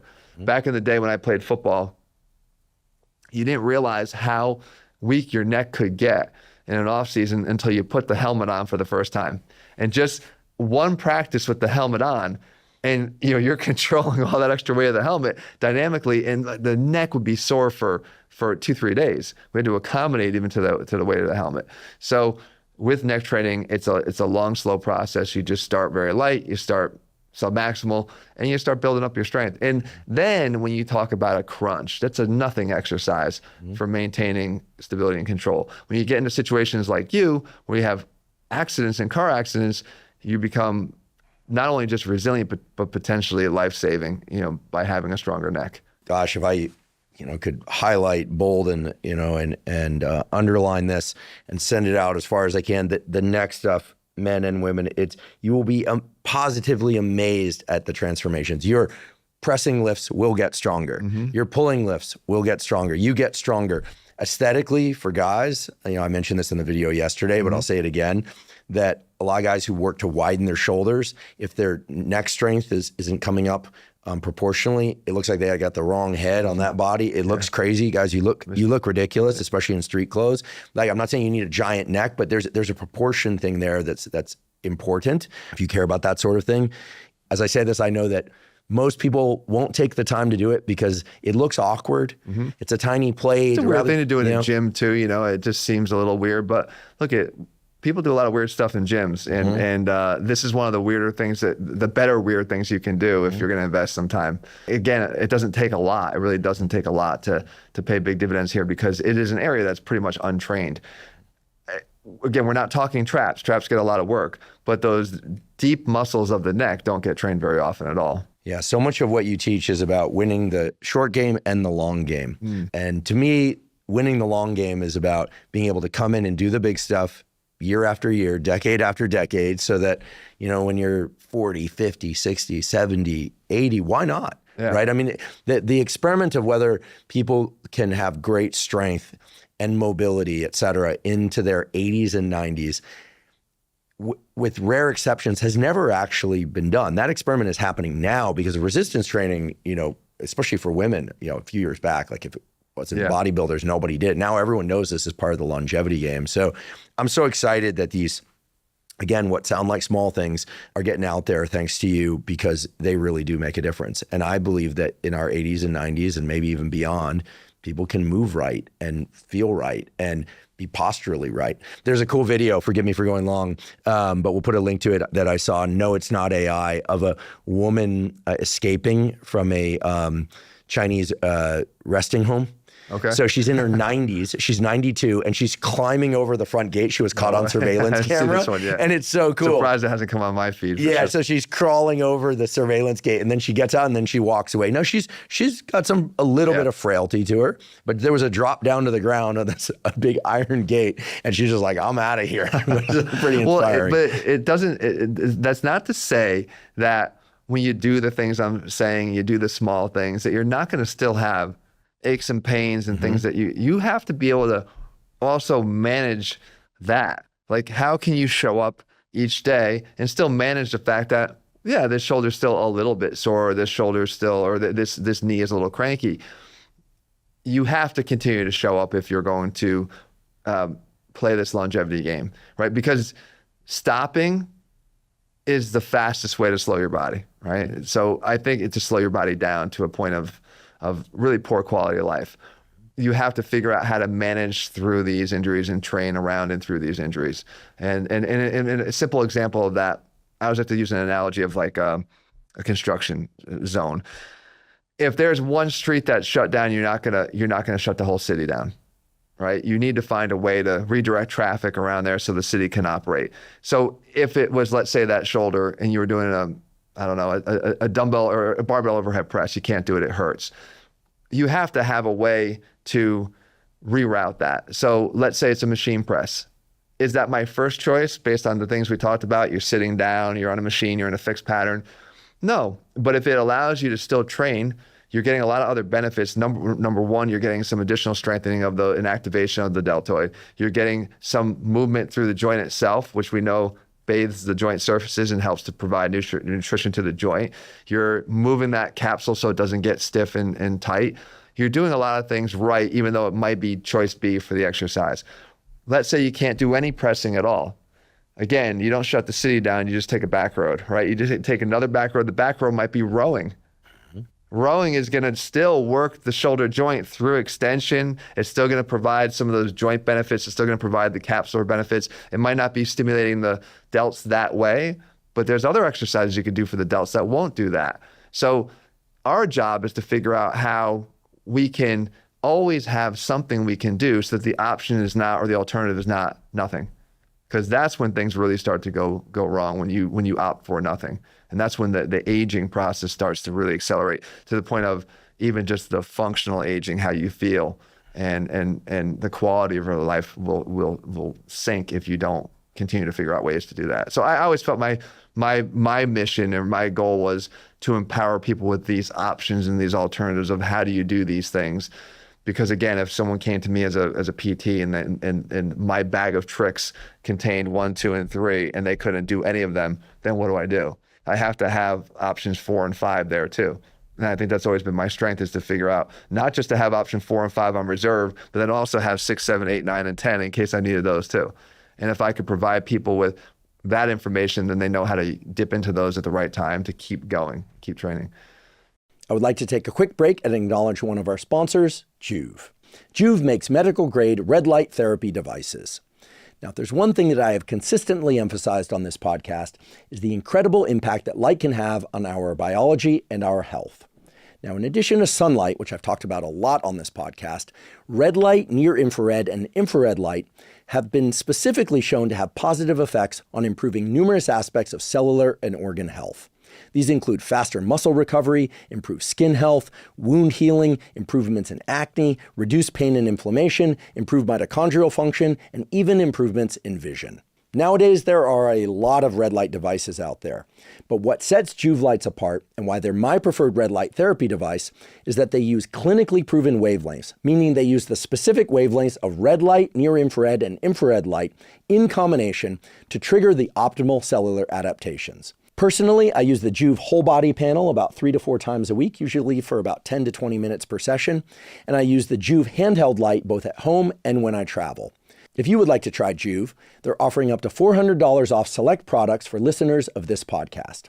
To learn more, visit Juve, spelled JOOVV.com/Huberman. Again, that's JOOVV.com/Huberman. Do you do cardio? I mean, you're naturally pretty lean. I know you eat extremely well. Yeah. And we can talk about nutrition a bit as well. But what are your thoughts on cardio? Cardio is like the right foot to the left foot. Like, it's very important for the overall picture of health. If you're avoiding cardio and conditioning entirely, you're not as healthy as you think you are. I don't do as much cardio as I should. It's always my big confession that I don't. And the reason why is simply because I have to choose based on time limitation. And for me, with priorities being to spend some time with my family and my boys and how much can I actually get done with work and my workout time, I always will take a step in the direction of strength training and weight training.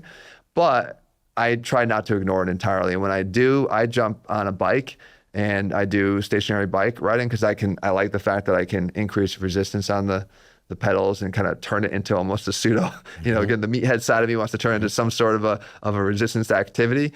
But of course, doing it for the duration to improve my cardiorespiratory health. But it's also good for my knees. My knees are quite beat up. Again, that's something that I'll never be able to reverse, at least not without modern medicine, but I have to manage that. And anytime I try to do anything where I'm running or jumping, it tends to hurt a little bit. I do still love to jump rope. We talked about jump rope before. Jump rope happens to be a lot lower impact for me, as long as you can do it properly on the balls of your foot and absorb the shock of jump roping. But I would say between jump roping and stationary bike at a higher resistance level and done in interval fashion, those are my 2 favorite ways to do it. Yeah, jump rope's great. Yeah. I haven't been doing it as much as I used to. And now that I got this new pup, I've got him in his little penned area sometimes, and I'll skip rope. I don't let him run around while I do it because I'm afraid I'm gonna whip him, on accident. I don't want to do that. But I'd forgotten how effective it is at getting heart rate up, especially if you're doing some double unders, speed it up, or high knees and things like that. The coordination piece is awesome. It's one of these things, like, back to the basics feels good. It's also really there's a gamification aspect. Like, you want to learn a new skill. Can I do it single leg? Can I do it side to side? Can I do it double under? As you said, like, there's little built-in challenges that I think we inherently always try to, like, up the level of what we're doing to see what we can do or what we can't. But that's built in. That's not really built in on a lot of the other modes of conditioning, which is why people who do skip it, because it tends to be unapologetically kind of the most boring part of training. If you're used to doing lots of different exercises and feeling the weight in your hands, it could be a little bit boring, but there's ways to make that more fun. Do you like running? I actually like running, but again, I can't tolerate it. My knees are just, they feel like they want to detonate when I take after about a quarter mile. Now, I could do it I have a Woodway treadmill, which are incredibly forgiving. It's which one is it? Woodway. Woodway. Yeah, we used to have them in all the MLB weight rooms. They're basically, there's no deck underneath them, so it's like running on air. And best treadmill. Also pretty super expensive, but they're worth the money if people have the ability to invest in one and they want to run indoors. Are they those arced ones or are they straight? They make an arced one, but they're straight, and there's just no deck in there, so it feels a lot lighter and more forgiving on your feet. They actually have some amazing versions of the Woodway that they called the Ultra G, where they actually take the gravity away, so you can run in a gravity-free environment. Yeah, you can which is crazy because if you think about injury rehab, we've taken players with lower body injuries, put them on the Ultra G, and have them run with only 5% or 10% of their weight. So you can unweight their body, get them into the mechanics of foot on the ground and running and transmitting the force through the whole body, but do it in an environment that takes all of their body weight away, and then progress up to now you got 10% of your body weight that you're running on and 20% of your body weight that you're running on. So you can actually progress them to not have to go from non-weight bearing to fully weight bearing in a cool athletic way. Yeah, because swimming's great, but you have to have access to a pool, and I miss swimming. I need to get back to that. I swam as a kid all the time. Oh, yeah, likewise. Yeah, every kid in my town did soccer and swim team. Those are kind of the big sports. I'm comfy in the water. I live near the ocean now, but unfortunately the ocean hasn't been that clean since the fires. There's a bunch of hazards to ocean swimming that I've seen. One person on our swim got hypothermia once, so I'm like, I don't know. Yeah, I think that the cardio piece, the big debate seems to be whether or not, if people have a limited amount of time, which most people have a limited amount of time, whether they'd be better off investing in some high intensity interval training, or some, so-called zone 2, zone 3 kind of steady state stuff. We know that caloric deficit is required for fat loss, but assuming caloric deficit, is there a best cardio for fat loss? The one that you're going to do is going to be the best one for sure. Good answer. And I think it's hard to sustain some of the higher zone 5 cardios for long enough to have a significant cardio or calorie burn effect. I did a famous video with Jesse where I had him do burpees, which is one of the most calorically demanding exercises you can do, which is, for anybody that doesn't know the burpee, you basically quickly lower yourself down to the ground, you do a full push-up, you push yourself explosively out of that push-up back to it, you jump up to your feet again and back to a standing position. That can burn around, I believe it was 13 to 15 calories per minute if you did them nonstop for a minute. Well, if you're doing burpees nonstop for a minute, you're likely not doing them nonstop for many more minutes than the first minute, because it's a very demanding exercise. So while your heart rate will go soaring right through the roof very quickly, you're going to have, you can apply even intervals to do this, right? You're still going to start to fatigue because of the anaerobic part of it too, through the muscles of the chest and the arms getting fatigued. You just can't really do it for more than, let's say, 10 minutes, even in interval format. So what are you really burning there? If you did it even straight through for 10 minutes, 15 calories a minute, you're talking about 150 calories. So people who use their cardio for weight loss or caloric deficit are going to do better doing longer distance cardio at lower intensity levels. So getting on a bike and riding, or getting jogging or running, or even doing laps in interval fashion where it's a jog and a run and a jog and a run. There's a lot of different ways to do that, but to sustain them for a lot longer periods, 45 minutes to an hour. But there again, I'm a big believer that when you're trying to create the deficit, relying on the conditioning, we're not talking about cardiovascular here, we're talking about just creating the deficit, relying on the conditioning is a much more inefficient way to go about this than what's actually should be done, which is just to focus on your nutrition. Because it's just so much more effective to create large deficits or large swaths of deficits from cutting back the crap you're eating right now than it is to try to get it through zone 2 cardio done for very long periods of time. Again, not to say that that's not beneficial for your cardio and your cardiac conditioning. It's a separate issue. But when you're trying to create caloric deficits there, I always tell people first, you got to work on what you're putting in your mouth, because the old saying goes, you can't outrun a bad diet. And there's just no way to really do that effectively over time. So of the two forms, I'd say the zone 2 steady state longer form is going to do more absolute levels of caloric burn. I don't know if you've ever done this, but I know you're you, and everybody has to, pay attention to their caloric needs and nutrition needs. But what does nutrition look like for you in a given day? So I don't know how many calories I take in a given day. I've never really counted past when I really first started out. And I think it's an important part of the process is people should count because it does two things. Early on, they should count because it gives you awareness. You may have no idea how many calories you're actually having until you actually count them. You also become aware of many of the things that you are taking for granted that you're just doing almost second nature that is just not healthy. Right? You're eating things that repetitively that are just not healthy. You're drinking things that are just not healthy. And when someone asks you to log what you're eating, you become very aware of every calorie you put in your body. So that's part of it. The second thing is there's an education that goes into learning how many calories each food has. I can't tell you how many people, they'll think that chicken Parmesan is the same as grilled chicken just because it's chicken. And they're very different in terms of their caloric impact. So educating yourself about what those macronutrient profiles look like for whatever food you're having is part of the process too. Because ultimately where you want to be able to get to is, can you make equivalent swaps in your head on the fly wherever you are, right? Mm-hmm. That would be nutritional freedom. Mm-hmm.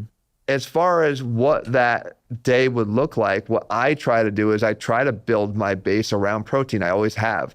The reason for that is it's one of those macronutrients that I know I need to build lean muscle. It's one that I know can provide satiety.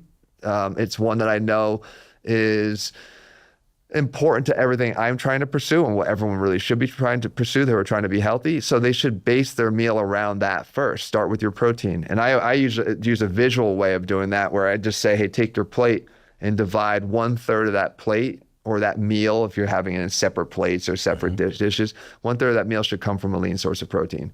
And that could be chicken, fish, beef, whatever it is that you prefer, but have that be the 1/3, and then divide the rest of your plate with carbohydrates, preferably in a 2-to-1 ratio with fibrous carbohydrates to starchy carbohydrates. So the fibers being the green, the vegetables, asparagus, the broccoli, and then the starchy carbohydrates, the rice, potatoes, pasta. Me personally, I don't believe that I should eliminate my starchy carbohydrates. Again, inherently I'm an athlete and I know that that's served a very important purpose for me, for energy, for fuel resources, for glycogen, for my muscles, that I don't avoid that. Plus I know that I could never long-term restrict myself from carbohydrates. So when I started out, I said, I have to adopt a plan here that I know I can stick to. If it was taking away pasta and taking away oatmeal and taking away the things, there's no way that I could sustain that. So I don't think that people should try to start out on some change to their diet where they're restricting foods they know they're never going to be able to maintain long-term or keep away long-term. So that if you can learn to manage them and eat them in a way that's more controlled, because the rest of the stuff on your plate is actually helping to minimize your cravings for that or controlling your portion sizes there. That's the long-term goal, I think. And then overarching over all that, calorically, just because it's a fact of nature, fats are more calorically dense than carbohydrates and proteins. So just be aware of your fats. I know a lot of people who go down the path of healthy eating and they're putting olive oil on everything and avocado on everything because they're healthy foods, but they're putting so much of it because they want to feel like they're doing the healthy thing. But you're also skyrocketing your calories. So you have to at least be aware where and how you're applying your fats, because calorically they will add up. I have nothing against fat. I think everybody should have it. I think it should be part of every meal. I'm just saying you need to be aware of your fat content. I try to go low sugar as much as I possibly can. I try to avoid processed foods. I try to avoid blatant sugars unless it's my birthday and I'm having my carrot cake. But for the most part, that's really your only quote unquote. That's not my only, that's become an urban myth a little bit. Maybe I'll have it twice a year, but no, I really try not to indulge in those things, but I'm not missing it. Mm-hmm. I really enjoy it when I have it, but I'm not depriving myself of it along the way. If people felt deprived and have it more often, I could have a piece of carrot cake once a week and probably not have anything happen to my physique. So the fact that I don't is just really more out of habit than anything else. But if you're in a plan where you feel so deprived that you're pulling your hair out and you're trying to, like, the first chance you get to just jump off your diet and eat all the things that you really were keeping yourself away from, then you're on the wrong plan. So I think that no matter what it is, whether it be keto, whether it be what I guess you'd call this a bodybuilder style diet that I eat, or I call it clean omnivore. There you go. You know, like you're not, like I basically eat the same as you, although I suppose I probably am a little high on the fat sometimes, just because, I mean, I love, nuts and Parmesan cheese and a little bit of butter and some olive oil and stuff. Which are all good foods. It's just that calorically there's an impact there. And if you're going to eat them, what I always recommend people do is, again, you could just cut back a little bit on some of the other portion sizes to accommodate calorically for what you're doing.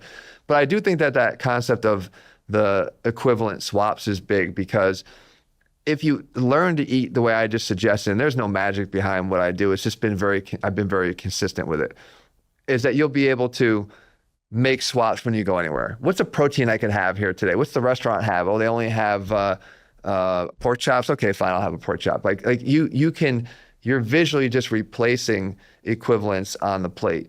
Sometimes it doesn't always work.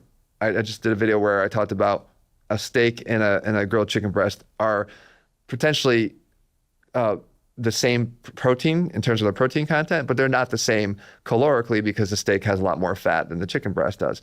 So you might have a smaller steak to make that equivalent swap out. But that's only going to come through your understanding and knowledge of the foods and what they contain. So that early phase of learning what they have is important there. But ultimately, nutritional freedom comes from the ability to be consistent with what you do. I talk a lot about the fact that we can get to the gym, we can train for an hour. It's not easy for people, especially to do it at a high enough intensity level, but we can train for an hour, go home and feel like I did my work today. I feel good. I did what I was supposed to do. Great. Your nutritional job just started. You now have to figure out, how do I navigate the next 23 hours, whether I'm asleep or I'm awake, but how am I going to navigate the next 23 hours? Because that's what nutrition is. That challenge is infinitely harder. And the reason why a lot of people struggle with their weight is because they have to figure out how to get that right and do that in a repeatable way, day in, day out, day in and day out. And I've been doing what I've been doing here now with my nutrition approach for 30 years. 30 years. So when people ask me, is it hard? For me, it's not hard at all, but it wasn't super easy in the beginning. It just there's a process to go through to get it there. And I was willing to go slowly, but also not sacrifice the things that I really knew I wouldn't be able to live without. So therefore I could live with it for forever. And I think people make way too aggressive changes when it comes to nutrition. That basically, you're not just changing your diet, you're changing your habits and you're changing your lifestyle. So when you go and you start making these radical changes to your nutrition plan because you're on a diet, it does not work. Listen, what you described, what I'll just call clean omnivore, is, I think it's just an awesome way to approach nutrition for a couple of reasons. One, it works. Like you said, it's flexible. Even with travel, you can always make some adjustment toward that. It handles the protein needs thing pretty much on its own. I mean, you have to make sure you eat enough of those meals and enough protein. But as you were saying it, I realized that it gets people, if they adopt this mindset that you have for nutrition, it gets them out and away from the marketing-based draw of nutrition, because people say like, oh, like protein bar or, high protein yogurt. And listen, there's some great yogurts. I love Bulgarian yogurt. It's like Greek yogurt's great. Bulgarian yogurt, no disrespect to the Greeks, love Greek food, by the way, too. But Bulgarian yogurt is so good. Full fat Bulgarian yogurt or low fat Bulgarian, amazing. And yeah, and the Bulgarians are known for their strength in many ways. But you get outside the marketing pull and you start thinking about food for its macronutrient content and its micronutrient content and quality, as opposed to like the packaging based stuff. Because even the non-processed or non-highly processed foods, mostly we're reaching for them because of what's on the label, like the colors, the words, and these guys. And what you're describing is completely different. It's getting to the actual food. I think that's a very important, not so subtle distinction.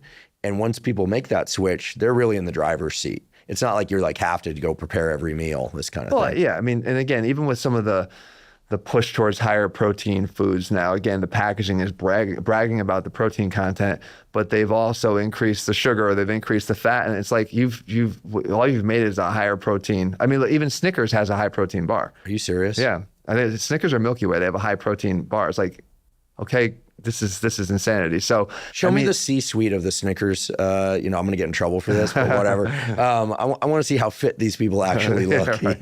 and if they're eating that stuff. Right. It's like something tells me they're not. Yeah, thank you again for being a voice of reason in the nutrition space. Yeah, and I'm not a nutritionist. And people are quick to remind me of that whenever I speak of nutrition. I'm only speaking from my experience, both with myself and anybody I've ever advised on how to do that. It works. It's sensible, and it's something that could be sustained. So for me, that's what's most important with nutrition. And again, I don't fixate on any one particular way. If doing keto works for you, great. As long as you can sustain your eating that way, great. Because all we're trying to do is manage our weight long term, and not sacrifice other elements of our health in the process. So if it works for you, cool. But this is what's worked for me. I'm starting to see more content out there about foot strength. You've mentioned you have flat feet. I had some foot injuries from skateboarding years ago, broke my left foot twice, quote unquote snapped arches. It's not really a thing, but and have started to think about, foot health and foot training and stability. And so on the one hand, it seems kind of silly. It's like, we're going to start training our feet. But on the other hand, our feet are always in contact with at least our shoes, if not the ground. So what are your thoughts on this notion of flat feet, foot strength, and how it plays into stability and performance and just overall ability in life? Yeah, it's actually something I wish I had done more of at an early age. One of the easiest ways to test this is to, especially for someone like me who has, I have flippers for feet, flat out. Just is that genetic flippers. Or sports-based? I think it is partially genetic. My mom had pretty flat feet, and then I also think that it was years of doing things without addressing that. So I was as I started to lift weights and applying a lot of external force and load onto those feet that were not able to support that, it just got worse and worse. They weren't always as bad as they got to, but I wish I had done more for it at an early age, because even now, if I were to go back and try to train the intrinsic foot muscles more, it's just not going to reverse the damage that I've done in the knee to this point. So I'm less motivated to try to do it, because I've also figured out how to manage with the flat feet now to decrease the impacts of it. So I'm not so motivated to go jump in now and spend extra time on something that may not have a huge impact for me. But for someone who's just starting to deal with flat feet and the weakness in their feet, I would definitely jump in and do something. And the easiest test is simply to put a towel on the floor, put your foot on it barefoot, try to scrunch up the towel with your feet. And if you start to rapidly cramp up in those foot muscles of yours, it goes back to what we talked about before in the low back. The cramps are coming from a lack of strength. They're trying to provide support in an area that doesn't have it. So if you don't have intrinsic support or arch strength, then you're trying to ask the foot to do too much of what it can. Even a simple scrunching or activation of those muscles to scrunch the towel together is too much for you to handle, kind of like the weak neck on a crunch. You have very weak feet, and you would benefit from doing a lot of those activities that help to do that. Some people recommend running in sand. Some people recommend using these towel drills. Just balancing barefoot and doing single leg balance drills barefoot are going to not just cause ankle strength improvements, but intrinsic foot strength improvements. They're all good things to do because you can improve. They're muscles. They are literally muscles too. You can improve the muscular strength of your feet. And when you do, I think you can start to restore some of the natural arch that you've lost to the foot. If it's because of tendinous dysfunction that's there, or inherited, as you said, a genetic predisposition to this, you may not be able to have the arch of somebody who has naturally better arches, but you could certainly create enough of an arch where all the arch is really doing is just changing the position of your ankle joint itself, right? So of how the tibia sits on your ankle. If the foot collapses, the tibia is now torqued essentially in its relationship to the foot. And so now every time you step, whatever forces are being incurred on the ground are being sent up through the ankle into the knee, into the hip, into the back. So you're just trying to maintain a better, more natural alignment between the tibia and the foot itself. So that's what happens with the weakness of the foot, is you're basically allowing it to collapse too far to start to create that torque in its relationship to the tibia. So if you can start to increase the strength of those muscles resting, they can basically maintain a higher arch or a more natural position that's more aligned with the tibia, and that's where the benefits come from. Something I knew nothing about back in my 20s, nothing. I didn't think at all to do that. All I did was go put an orthotic in, right? Which basically put me in a better position for that. It lifts the foot up and it puts me in a better alignment to try to start decreasing some of the ongoing damage I was doing to my knees by being in that torque position, but it did nothing to actually fix the problem itself. It's like wearing braces. Yeah, exactly. So not mouth braces, but like a knee well, I was knee going to brace. say, right, like a mouth brace actually would actually create some long-term change, but this is doing nothing but, limb brace. Yeah. You know, this is something I've been thinking about and reading up about a lot, but you might find it interesting. And I don't know, maybe since you're so much more versed and formally trained in strength training and these offsetting these unhealthy compensations, been spending a lot of time looking at how the human body degenerates as it gets older, because I'm trained as a developmental neurobiologist, and what you learn is that development, it doesn't just stop at like puberty or something, or even when someone turns 25. Our whole life is a developmental arc, and it really is an arc, right? And people who can offset that, last third of the arc have remarkably better lives in terms of their unassisted living, their ability to be there for others, et cetera, cognitively and physically. To make a long story short, it really appears that both at the level of the spinal cord and brain, but also at the level of the muscles, that the muscles that are furthest away from the midline degenerate first. And it's interesting, today we've been talking about neck. Yesterday we did forearm training. We'll provide a link to that. Grip strength goes, calf strength goes, foot strength goes. And this can be taken down to the motor neuron level, the spinal cord level, molecular level. There are data starting to emerge. So I'm of the mind that many of the things that you've been teaching and that we've been talking about today of working these distal muscles, especially as one gets older, but ideally one's entire life, are really going to be a big piece of the longevity game. I really am.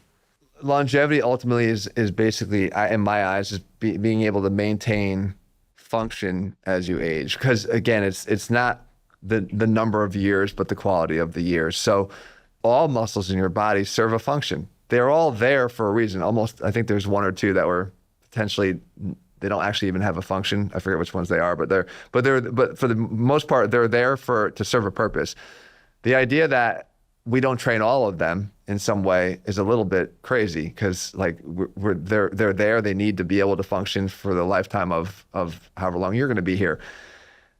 Finding ways to do it where we don't have to do hundreds of different exercises to address all of these muscles is the ultimate goal, so we can become more efficient with our efforts and we're not skipping them.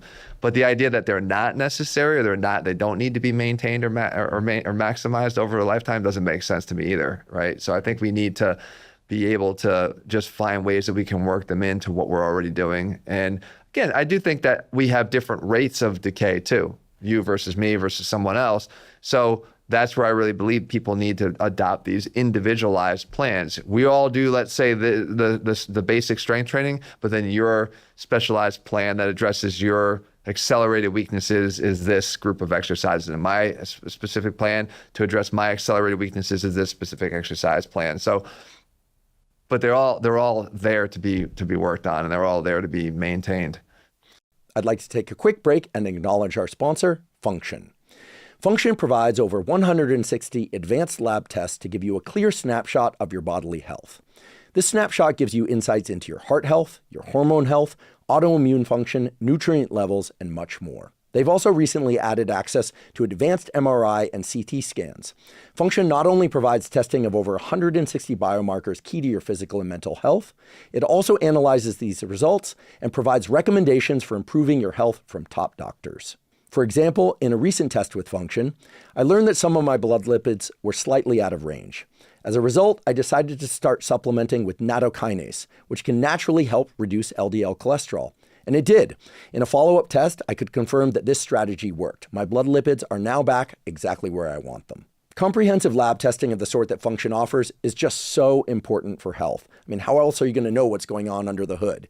And while I've been doing blood work for years, it used to be time-consuming, complicated, and expensive. In fact, I used to spend thousands of dollars per year trying to get this kind of data, and the data, frankly, were not all that good. But now with Function, it's extremely easy and affordable. A Function membership is only $1 a day, $365 a year. And if you think about the information it provides and the health challenges it helps you avoid and the proactive things that it can do for you to enhance your health, I truly look at it as a savings. To learn more, visit functionhealth.com/Huberman and use the code Huberman for a $50 credit towards your membership. Again, that's functionhealth.com/Huberman. There are millions of hours of content on the internet about body part splits and ways to train. So I know you've covered essentially all of them, but maybe we could do a pseudo yes/no Q&A type thing for a moment about body type splits and rests and training to failure, et cetera. And then I have a very specific question about training splits that relates to real life and how to incorporate a resistance training program into real life in a way that's truly sustainable. Okay, so first things first, how many warm-up sets per exercise typically? Depending upon what you're doing, and we're right off into the nuance of all this, because the nuance is really everything here. When we talk about muscle splits, and there's so many factors that contribute to this, but let's say you're doing, just for sake of argument, you're doing a pull workout. If I'm doing pull would be, let's say, back and biceps and even rear delts if we want to put them on the same day. So you would warm up your bigger muscle group first. So let's say you start with back and you warm up the first exercise you're doing there. You could do a general body warm up, like we did a little warm up for our arm workout yesterday, which is actually a shoulder warm up. We talk about in that video why, but you do a little general warm up first, and then you start the first exercise with lighter weights and you warm up. I'm doing 2 or 3 warm up sets and I'm done. As long as I feel like I've sufficiently warmed up that movement pattern that I'm going to do before I start to load it, as long as I feel like the joints, I've got all the creaks out and I feel like I've done enough of an assessment of how everything feels for that day, then I'm ready to go. People spend way too much time warming up to work out. You just get yourself ready, and what happens is the workout itself becomes the rest of the warm-up you need for the subsequent exercises. Once you get through that first exercise, you're usually ready to go. And when we're talking about then shifting focus to, let's say, even the biceps, my biceps have been working every one of my pulling repetitions, whether I was rowing or doing pull downs in some way. So there's no more warm up after that. Train work sets to failure or stop with so-called reps in reserve? Oh, this is a great one for me. I mean, I'm failure. I understand the science shows that they can get close, but it's also very heavily dependent upon, meaning failure or not failure, very heavily dependent upon volume.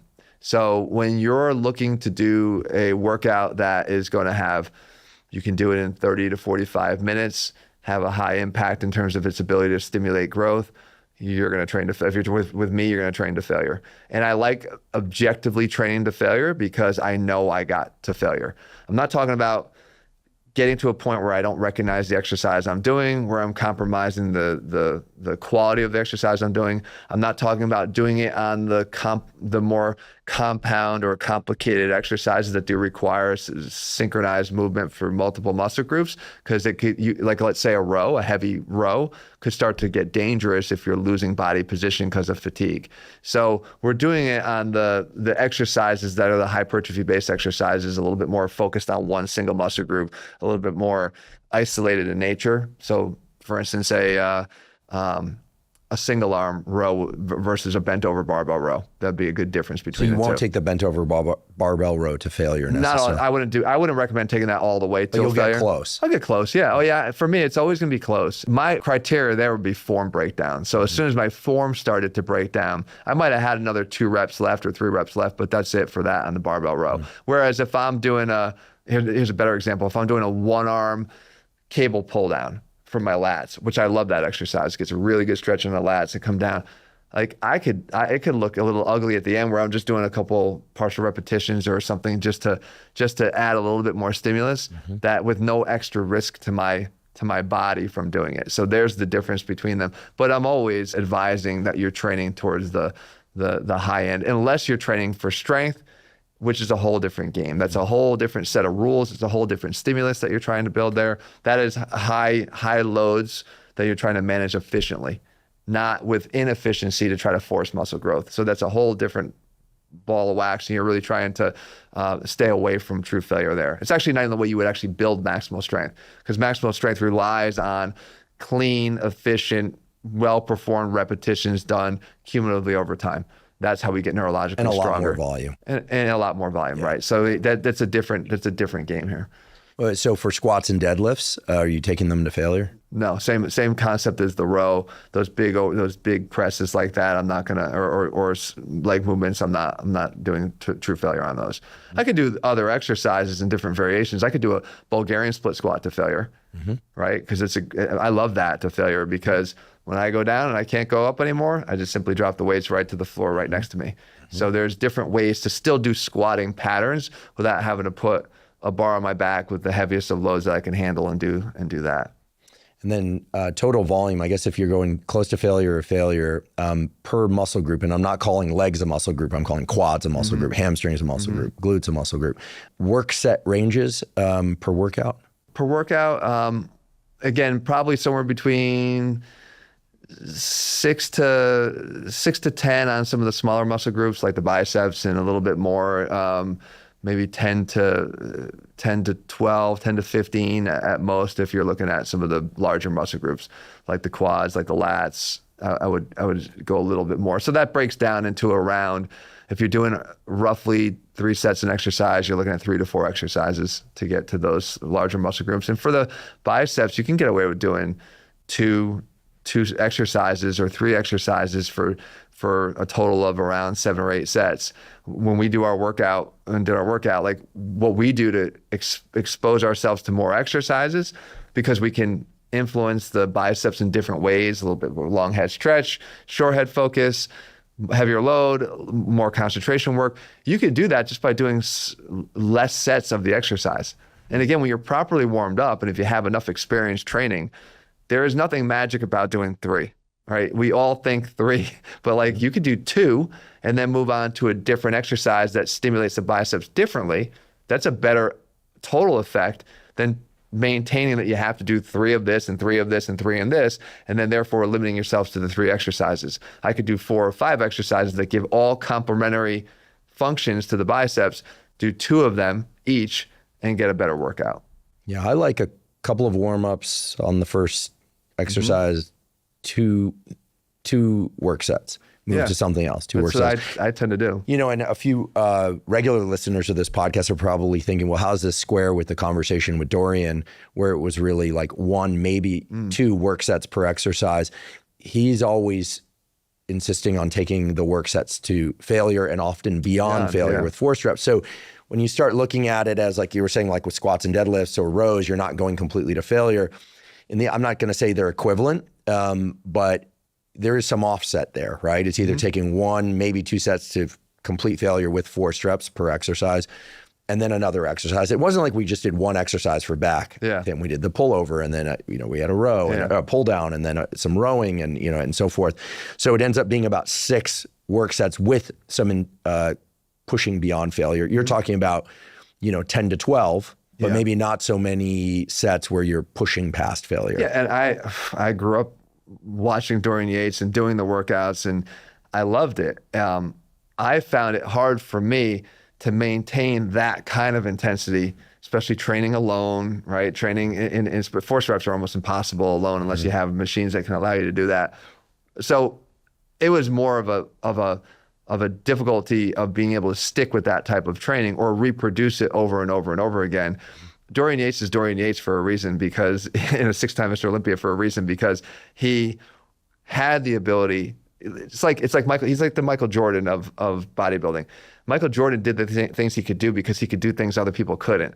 Dorian Yates, I feel, could do things that a lot of other people couldn't in terms of tapping into that pain, discomfort, and ability to go further when he wanted to quit. Right when it got to be the hardest part of the set, he could start to revel in it and go further and further and further. I don't know if everybody has that ability. I can do it intermittently, but I can't do it consistently.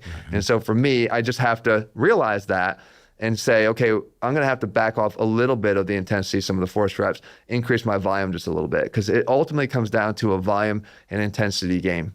And it could be literally the extreme examples of this. Like there's a lot of cyclists who cycle at 80 to 100 RPMs, but do hours and hours of that, who blow up their quads and have an amazing lower body size from their cycling. How is that working? Well, there's a metabolic effect they're getting too, which we know is another stimulus for growth. But at the right amount of volume, even low levels of absolute load can create growth, right? There's extreme examples of that. And I always go back and say, she probably hates me for it by now, but I always use the example of my wife, who is a barber, and she used to cut 40 haircuts a day, 30 to 40 haircuts a day. She was like a machine. But she's a little girl, and she has like these great traps, like really well-developed traps. And it's not necessarily from the load of the scissors that weigh ounces, but it's the weight of the arm being held like this all day long. No direct trap work ever in her entire life. Massive traps that look great, by the way. Baby looked great, but had great trap development because of that. That's an extreme example. That's 8 hours a day, every day. That's no load, or just, again, very minimal load, but extreme amounts of volume. So in terms of muscle growth, I always think there's always a possibility to get where you want to get, but you have to know how to balance volume and intensity. In terms of frequency of training a given muscle group across the week, I'll just say two things that most people don't think about. One, there's nothing special about a week. I mean, we use a week as a division of time, but muscles don't really care about weeks. They care about stimulus and recovery, the adaptation, the hypertrophy, the strength. So I consider myself somebody with a relatively poor recovery quotient. I can hit each muscle group directly hard once per week. So sets to failure, somewhere in between what, say, Dorian does and what you do. You know, yesterday's workout felt slightly higher than the normal volume that I would do. The workout I did with him was slightly lower, so somewhere in between. But there's a lot of indirect training. For instance, I'll train my legs really hard one day per week, but then I'll also do a HIIT workout on the assault bike. And yeah, it's not a squat workout, but my legs get some stimulation from that. My lats do too. And I'll do a sprint workout one day per week. So that's what works for me. For you personally, before you make a suggestion for the larger world out there, how often can you directly hit a muscle group with the kind of intensity and volume that we did in the video that, you know, we provide a link to? I can only directly hit that muscle group the same as you once a week with that level of intensity. Even in what we were doing yesterday, a lot of my focus is on you. I'm trying to focus on making sure you're doing what you're doing right. I'm trying to, like, you know, coach my way through what I'm doing. So it's like, if it was just me in my own gym, I might have even zoned out a little bit more, gone a little bit harder, got a little bit uglier face when I was doing my repetitions that were hard. So it might be even a little notch above what was shown in our video in terms of intensity. I can't do that more than once a week for a muscle group. Now, but you're also training back, you're also training chest, you're also training shoulders on a separate day. Well, that's the key, right? Yeah. So when people recommend higher frequency sessions, or every 48 hours or twice a week minimum and all that, you are also forcing yourselves into some splits that have a lot more muscles being trained at once. Because in order to get back to them again in the same 7-day week period, you have to do multiple in one day. So let's just say in a push-pull leg scenario, you have to do all your pushing muscles. So right off the bat, you're doing chest, shoulders, triceps in one day. I find even that to be a lot to ask for me at times, not all the time, but especially if I'm short on sleep and short on time that day, I can't get through all those and get an adequate stimulus because there's just too much work to be done. So that creates a need to have to condense into these multi-muscle group splits that you go through the push, you go through the pull, you go through the legs. Now you got to have, let's say, one rest day, come right back again. So you're training 6 days a week. Some people can't manage that either.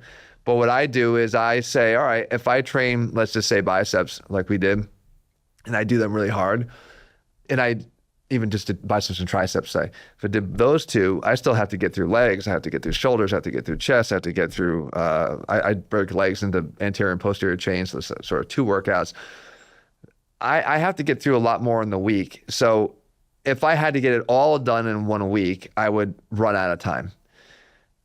First thing I do is I extend beyond the 7 days. So I break that rule because I realize, like you said, that our body doesn't know the difference. So it's okay if it takes me a little bit longer to wrap around before I do whatever, the arms again, let's say, in this case, the arms again. So I break that rule. It could be 9 days for me in terms of my cycle. But I know that when I come back after biceps, if I do let's say I do posterior chain legs and then I do, let's say I do after that chest, right? Even just a single muscle group. When I come back and I do back, the reason why back is following chest is I'm going to give my chest a reprieve from the day before. I'm going to go pulling when I was just pushing. Neurologically, I'm giving myself a complete break. But I also know that I'm looking backwards to when I did biceps. And it was 48 to 72 hours prior that I did biceps. When I do my back, I know I'm going to get indirect work for my biceps again, guarantee. So, and if I don't know that, I can make sure I do by doing underhand rows. I could do underhand pull downs. I could do chin ups rather than pull ups if I feel like I didn't adequately stimulate my biceps that day. So I can make selections in these back exercises that indirectly hit the biceps. That's a lot of volume. That's enough. Like you're getting direct volume. There's no rule, again, that says that it has to be directly hit to contribute volume to the work being done by that muscle group. So I come back and I do my indirect volume there. And a lot of times these studies, I actually spoke to Brad Schoenfeld about this when he spoke at my event. They don't do a lot of accounting for the indirect work because we can't quantify what indirect contribution that row had to a bicep. So there's not a lot of data around that anyway about how much contribution the indirect work works to. So when they do these studies and they look for how much total volume, they're looking at direct work for that muscle group. So I feel as if it's intuitively, from my experience, I know that I definitely get another exposure for that muscle group, and that contributes to the overall volume. And then again, if it takes me a little bit longer to wrap around based on how I'm pairing things together, then so be it. But I'm getting that indirect work, but never twice directly.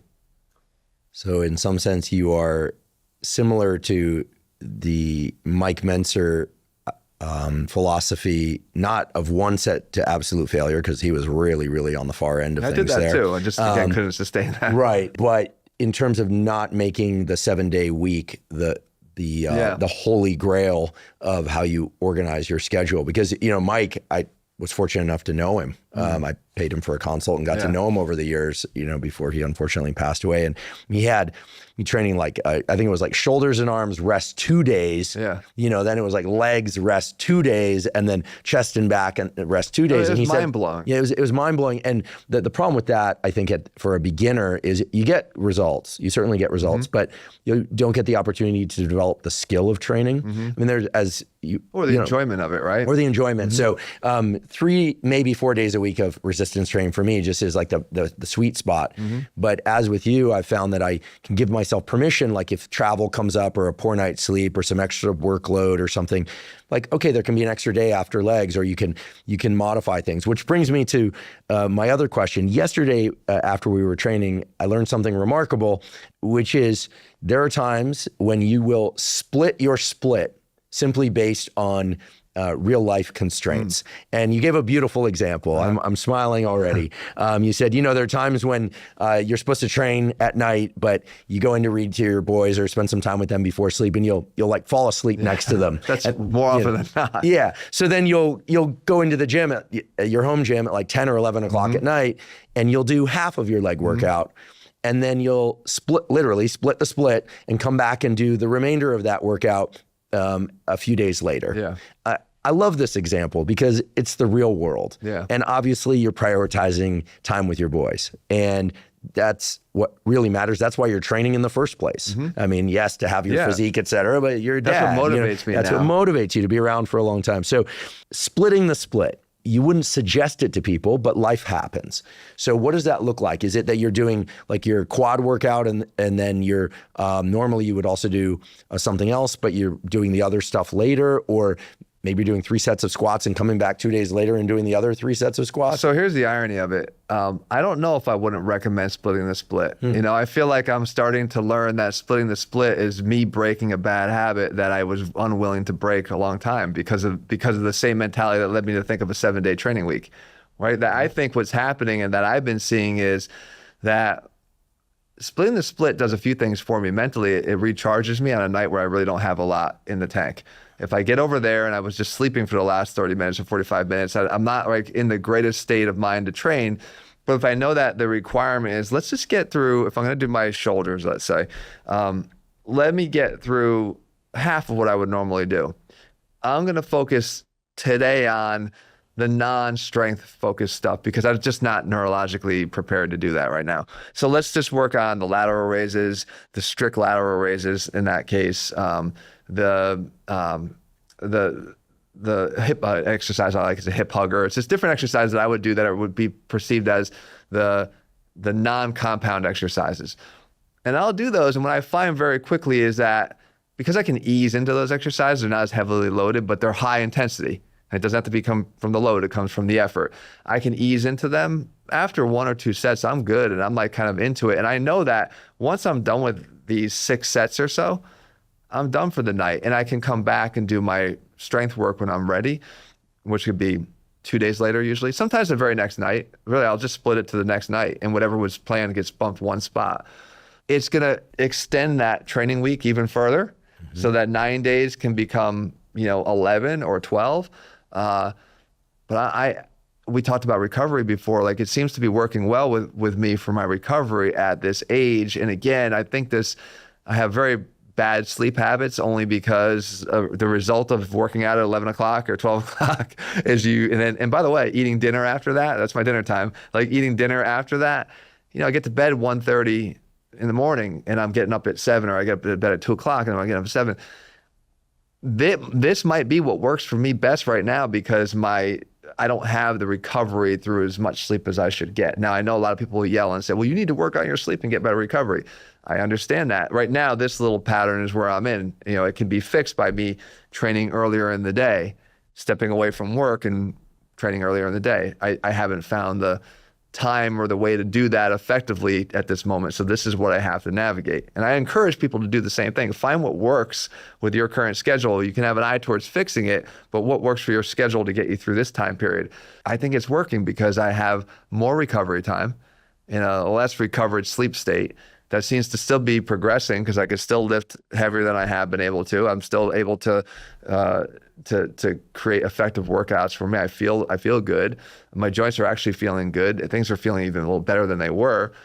So it happens to be working for me. So I might be changing my mind a little bit about frequencies and volumes in terms of what I do in a given workout. And accepting the fact that it can happen over 2 days is so relieving. Because it's like, I don't have to bring it all today. I can just sort of get this much done today. And it allows me to have a higher effort to handle, again, some of the lower volumes that we're doing. So it's like a win-win all around. And the kids like me more for it too. Yeah, well, and someday they'll see this. They're going to see so much of your content. I mean, they're grateful. They're totally for disinterested right now. Yeah, but they're grateful for. I mean, they're going to be grateful for the fact that you're obviously prioritizing them and your wife and your family, and that's a beautiful thing. Yeah. Well, Jeff, thank you so much for the workout yesterday. I definitely learned a number of things. That was fun. I'm definitely feeling. We got to do more of those. Yeah, we should do more. And thank you for coming back to educate us. And some people, when they speak, not a whole lot happens except a bunch of exhales shaped into sound. When you speak, people learn, and they learn super valuable information, everything from the basics all the way up to the nuance. You're constantly educating yourself already. Just a moment ago, you're still evolving the way you're doing things, and you share that. And again, these so-called small things that allow one to do the big things for much longer and much more effectively is really what it's all about. And you clearly walk the walk. You look awesome. You're 50, steroid, TRT free, all of that. And you look incredible. And so, there are probably none people who are doing what you're doing. You're truly an N of one that you can encapsulate all this. And you're just so generous with your time and your energy. And so I'm very grateful for you coming on here again. I was so pumped. I've been wanting to come back here for so long, and the negotiating the travel is always a thing for me, but I was so excited to be able to do it, finally do it, and get the workout in and come back and sit down with you is always my favorite thing. So thank you for having me. Well, please come back again. You're an inspiration to me. And like I said, you're a absolutely extraordinary educator. Thank you. Thank you. Thank you for joining me for today's discussion with Jeff Cavaliere. To learn more about his work and to find links to AthleanX resources, please see the show note caption. In addition, you'll also find links in the show note captions to the workout that Jeff and I did and that was referenced a few times throughout the episode. So that's a link to a proper workout for the biceps, for the triceps, for the forearms, and Jeff's signature move, face pulls. If you're learning from and or enjoying this podcast, please subscribe to our YouTube channel. That's a terrific zero-cost way to support us. In addition, please follow the podcast by clicking the follow button on both Spotify and Apple. And on both Spotify and Apple, you can leave us up to a 5-star review. And you can now leave us comments at both Spotify and Apple. Please also check out the sponsors mentioned at the beginning and throughout today's episode. That's the best way to support this podcast. If you have questions for me or comments about the podcast or guests or topics that you'd like me to consider for the Huberman Lab podcast, please put those in the comment section on YouTube. I do read all the comments. For those of you that haven't heard, I have a new book coming out. It's my very first book. It's entitled Protocols, an Operating Manual for the Human Body. This is a book that I've been working on for more than 5 years, and that's based on more than 30 years of research and experience.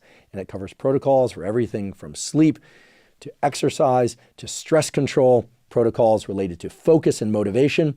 And of course, I provide the scientific substantiation for the protocols that are included. The book is now available by pre-sale at protocolsbook.com. There you can find links to various vendors. You can pick the one that you like best. Again, the book is called Protocols, an Operating Manual for the Human Body. And if you're not already following me on social media, I am Huberman Lab on all social media platforms. So that's Instagram, X, Threads, Facebook, and LinkedIn. And on all those platforms, I discuss science and science-related tools, some of which overlap